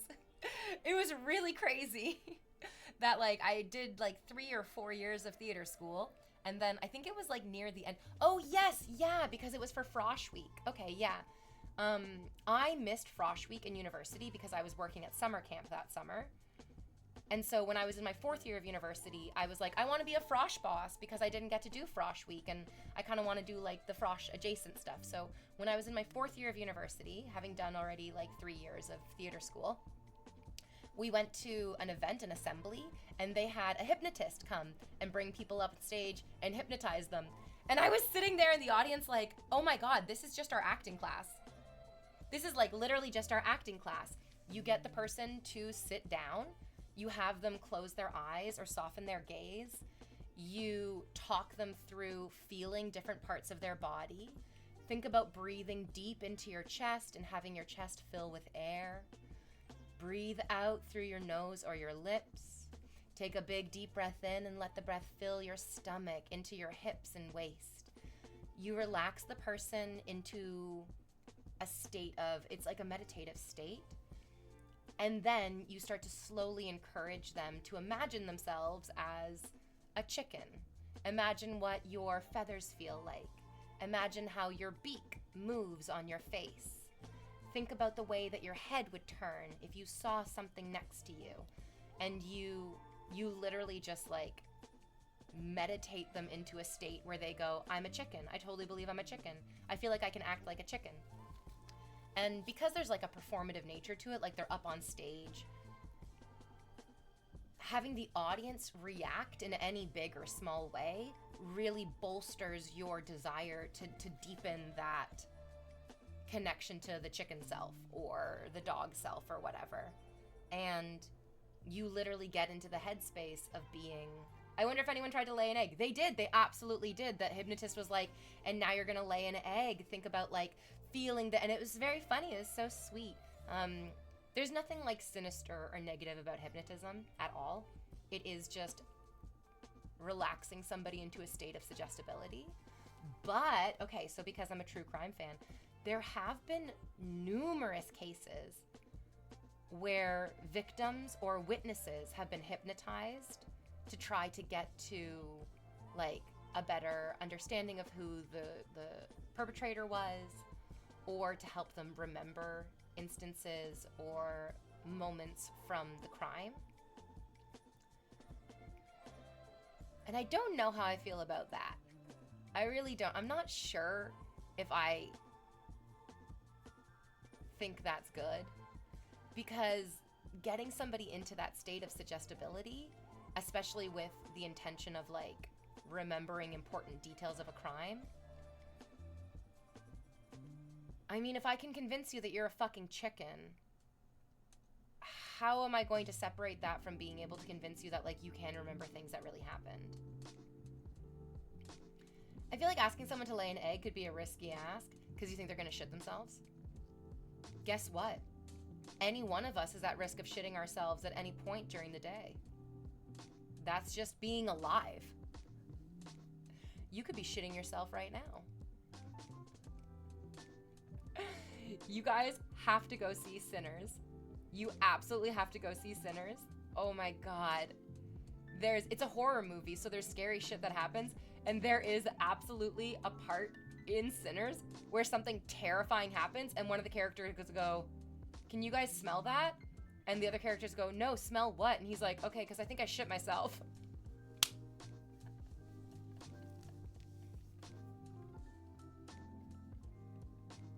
I laughed so hard. I was like, yes! Thank you for saying it. Thank you. Because I would also be shitting myself if I was in that situation. And I was like, there's fucking vampires coming to eat my goddamn face. I'll go shit myself. Oh, fuck, it's so funny. That was super duper funny. I loved that. That transition from shitting yourself to Sinners is crazy. Did you see the movie? Do you know the line that I'm talking about? Because that shit was hysterically funny. Are you trying to hypnotize me to convince me that I'm shitting myself? Is it working? Did it work? Hypnosis in the bedroom is its own entire thing. Oh, yeah. Oh, yeah. Yeah. Yeah. I played Silent Hill 3 late at night, and I actually almost shit myself when the game scared me. Yes. Yeah. When I was little, my brother came and woke me up one night because he was playing Resident Evil 4, and it was the part in the garden. It was the garden maze where the dogs are coming after you. And my big brother was like, V, wake up. You need to come sit in the living room with me so that I can play this part of the game and not shit myself in fear. You're dominating chat's literal shit. The new Silent Hill looks good. Yeah. How do we say shit oneself in a formal and elevated language? Alas, I've soiled my britches. That's how you say I shit myself in fancy language. It appears my britches have been soiled. Good gracious! I've muddied my pantaloons. Yes, Dashing. That's a really good one, too. That's a good one. Oh, I love that. Yeah, that's perfect. Good heavens! I have defecated in mine pantaloons. Oh, when I was a professional Disney princess, there was another princess at the company who had irritable bowel syndrome, and she shit herself at a party once. It was a birthday party in her neighborhood that she lived in, so it was like a not even 5-minute drive away from her house, which she was grateful for, and she was wearing like 5 or 6 crinolines underneath her dress to make it really big, which helped contain the smell. But she told us this, that she was like, I shit myself at a birthday party once. And it was like, you could not torture me hard enough to get that information out of me. When I was a Disney princess, I had a little kid pee on me once. That was a fucking nightmare. I've had like babies take like big crazy dumps in their diapers while I was holding them too. I had one baby who threw up on me, and I was like, oh, this is so gross. This is so gross. But I never shit myself as a Disney princess. It's wild things that the princesses get up to. We should all know less about each other. Ain't that just the way? Fuck. Oh my god. I'm glad that I'm not a Disney princess anymore. Wow, I hadn't really thought of that recently, but it feels like kids aren't really allowed to be kids anymore. I was talking about this with my YouTuber friend. Go check out Who's Chaos. Go check him out on YouTube. He's a friend of mine, and we were chatting last night. And we were talking about like when we were younger. Like when I was in high school, the most popular video on the internet was Numa Numa. When I was in high school, the coolest and the funniest and the best thing on the internet was the Numa Numa video. And I feel like I could cry for how far we've come from that. It just makes me feel so sad that kids who are in high school now don't get a Numa Numa, because being like goofy and being silly on the internet it's not allowed anymore. The internet's serious now. You have to be serious on the internet. Oh, Squiddy. What's good, Squiddy? Squiddy! Thank you for 7 months in a row. Welcome back, baby. Hello, V. Deox. Hello, my dear. I hope I didn't butcher your username too bad. Yeah, parents don't really let their kids explore the world. They just distract them with electronics because that's what makes kids quiet. Yeah. Oh, the old internet memes were so fun. Phones ruined the internet, man. We're just way too fucking connected. It's also really terrifying, and like, I was talking about this with Who's Chaos last night, that I was like, I think we're like not setting a good example for young kids, because I don't know how true this is. I'm just reading it on the internet, but like in the teacher subreddit of Reddit, there are so many posts about students in school being like, I don't need an education. I don't need a job. I'm going to become a Twitch streamer. I'm going to become a YouTuber. I'm going to become an influencer. And I'm going to make my money by putting myself on the internet. That was never, like, that didn't even exist when I was in high school, first of all. And this was something that I came to after working a ton of fucking jobs. Like, a ton of jobs. And in those jobs, recognizing that, like, I've got a gift for gab. I'm, like, very personable. I can make people laugh. I love, like, centering a bunch of different conversations together. But that was what I learned through my own lived experience. It wasn't just, like, straight out of high school being like, okay, I'm gonna start my channel, gonna make it big.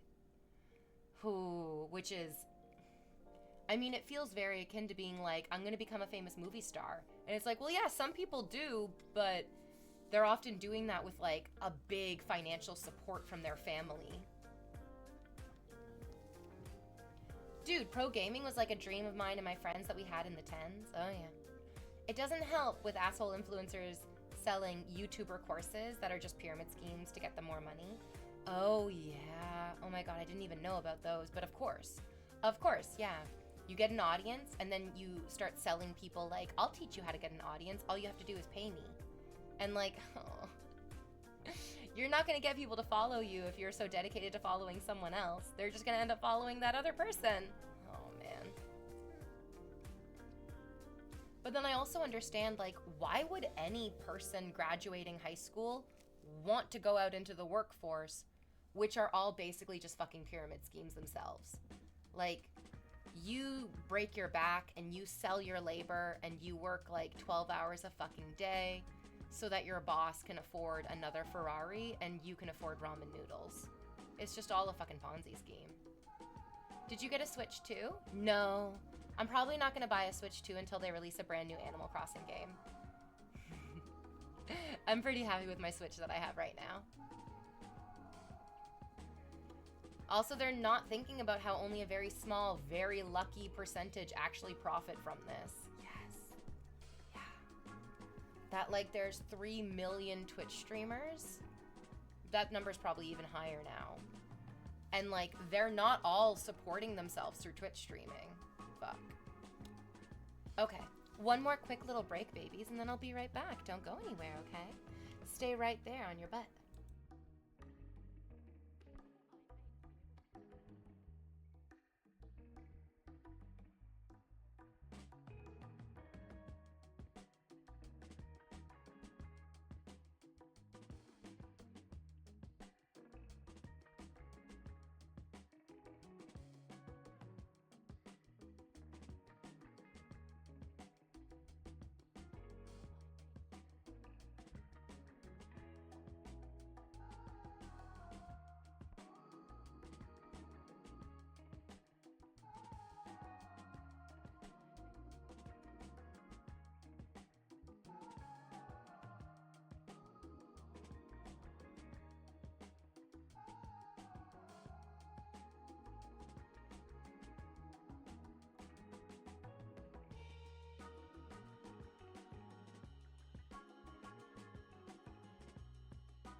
I'm back. I came back after having a mini Cliff Bar and some peanut butter.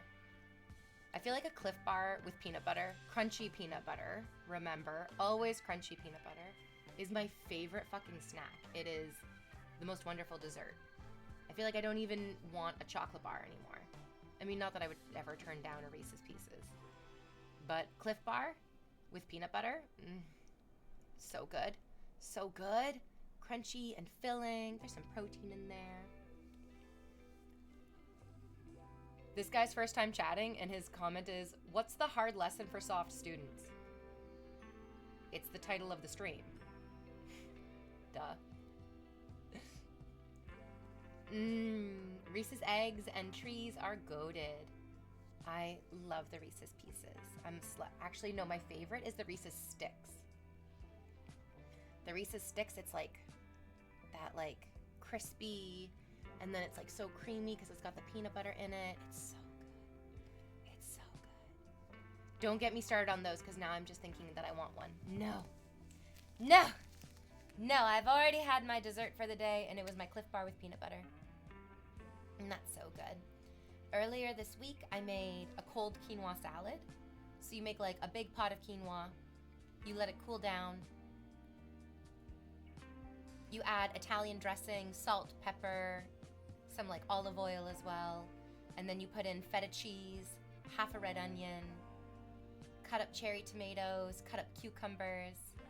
And it's so good. It's like my favorite thing to eat in the hot summer months. Is this like delicious quinoa salad. And I made a huge pot of it. I made such a gigantic amount of it. I was a little bit worried.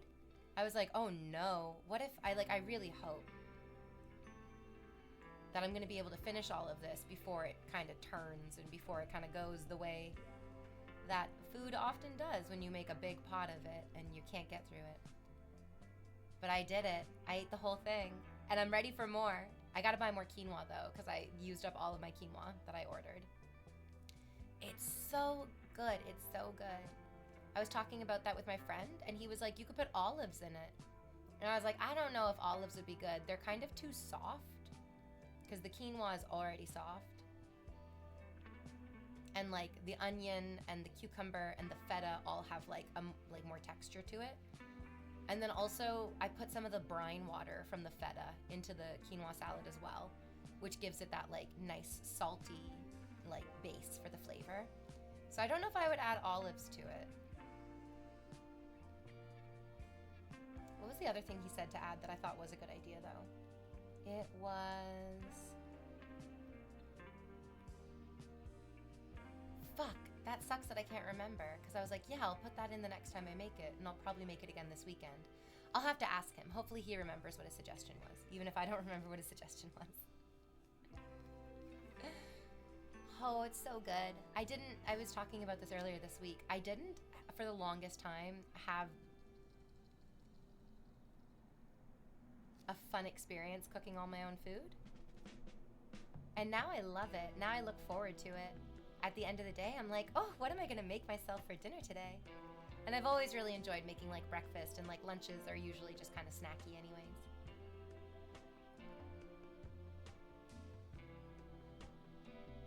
I'm super jealous of people who have felt, I'm super jealous of people who have felt this their entire lives. My roommate in university was like that, doctor friend. She was always making food. She was like, I love cooking for myself. It's so fun. It's so satisfying. It makes the whole house smell good. And then you have all this extra food. She was a curry queen. She could make so many different types of curries. Delicious. Yeah, honestly, better late than never. Better late than never.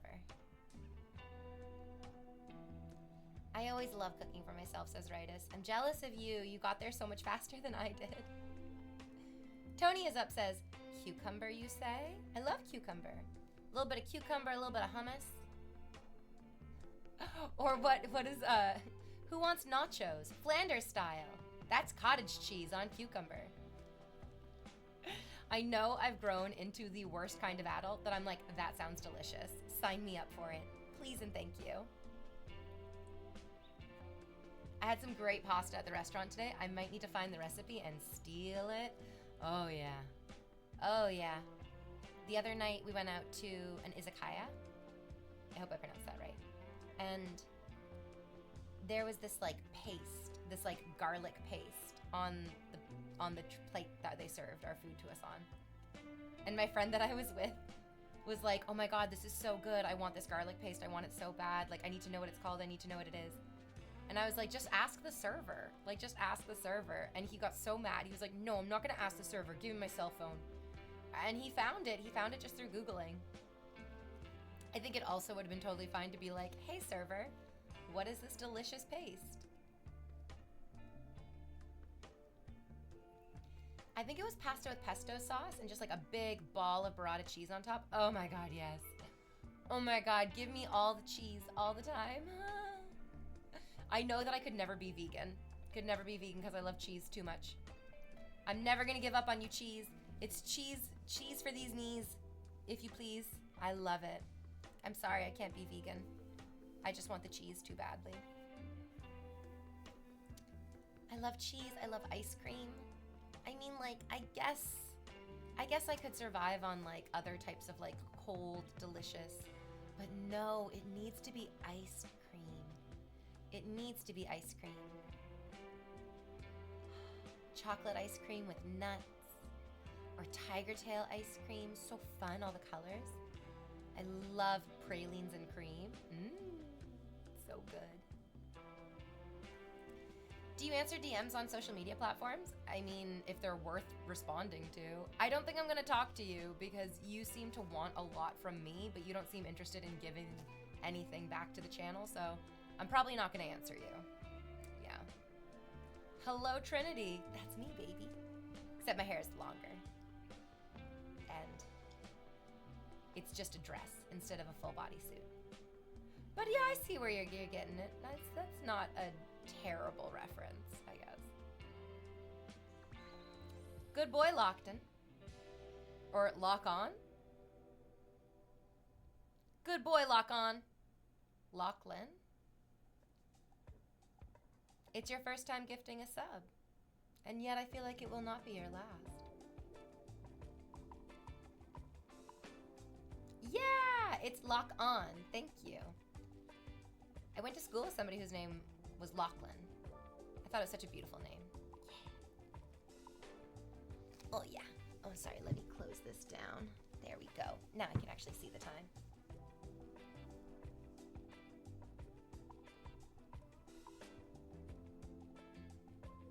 You haven't demanded anything. Oh, I mean, I told you to gift subs earlier and you didn't, so you're a bad listener and therefore I don't want to talk to you. Sorry. I said it clear as day. Also, as a Twitch streamer, I definitely shouldn't have to explain to you that if you support the stream by gifting subs, the likelihood of me taking you seriously as somebody I want to talk to will increase. Yeah. You're making a real bad first impression, buddy. A real bad first impression. Yeah, Dan, I remember you. How's Spain? Looking good today, V. Can we hear the squeak of your dress? I mean, no, you can't. There's no part of the dress that can rub up against another part of the dress. That's not how this dress works. Oh, welcome back, Temporarily Autonomous Zoo. 12 months is wild. Please, could you tell me to have an early night and get some sleep? Thank you, V. Go to bed. Go to bed. Go to bed. Go to sleep now. Well, you were the best strawberry moon we could enjoy here. Oh, the strawberry full moon was amazing. That was such a wonderful fucking day. I loved it.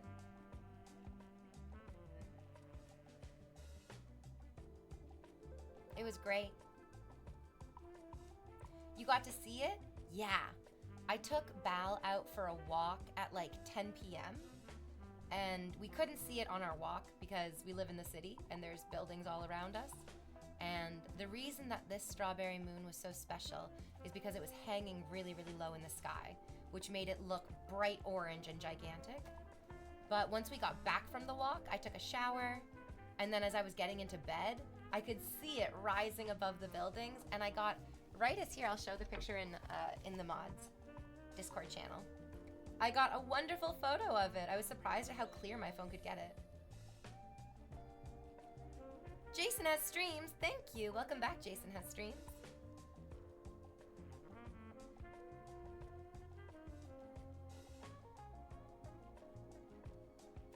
It was amazing. It was so beautiful. Made me real happy to see, real happy to experience. I kept getting out of bed and walking over to the window to look at it. Yeah, it was amazing. Work has been making watching Twitch a lot more difficult, says Jason Has Streams. I'm sorry, that sucks. That sucks. Quit your job and dedicate yourself to simping full time. Oh, hey Sam Dog. Sam Dog says, the Greek mythological soccer team had a striker who was half man, half horse. He was their centaur forward.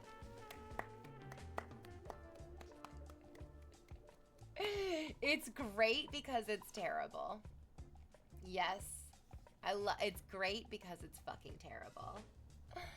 It reminds me of when I caught a little bit of the Aurora Borealis with my phone. It's so sad that, like, these things are insanely beautiful in person, and then you take your phone and you're like, I'm gonna get a picture of this, and you're like, oh, this really pales in comparison. These are not the same. Oh, but they're still so good. Still so fucking good. I guess that's, like, an important lesson to not live your life so much. Oh, no, Rightus, this is the opposite. You had the opposite. You couldn't see it with the naked eye, but your phone could pick it up. Oh, that's okay. Oh, well, I'm glad that the truth is both ways. Sometimes in real life it looks so good you can't capture it on camera, and sometimes you can't see it in real life, but you can capture it on camera. That's exciting. It's you know what? Yeah, it's never usually just one thing. It's very rarely just one thing. Always a couple different types of things. I love it. And now we're in the severing time. Now is a great time to go through your closet, get rid of old clothes. Go through your friends list, get rid of old friends. It's a good severing time. Oh, so you're telling us you look even better in real life? No, I think I look older in real life because you can, like, see all the fine lines on my face. And it's not just, like, one static, like, position of the camera here. I don't know if I look better in real life or on camera. I loved looking at the clouds while flying. That was a unique view that I couldn't capture with my phone. Yeah. It's good for your mental state, too. It's really difficult sometimes to relax your perspective and be like, I am just like one small person on this great big beautiful planet in a vast and empty universe. There is so much going on around me that I don't even know about, so much heartbreak and so much beauty that I'm not aware of. And every time I fly on a plane, I feel that way. From like just like looking down and seeing how big and expansive the cities are, all the cars that are driving, all the people that are moving about. And it's like, wow, we really are just like perfectly insignificant. It's nice. It's a relaxing thought and feeling. It's not a bad one.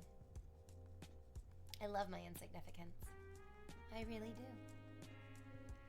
I also love a good nap time. I love a good nap.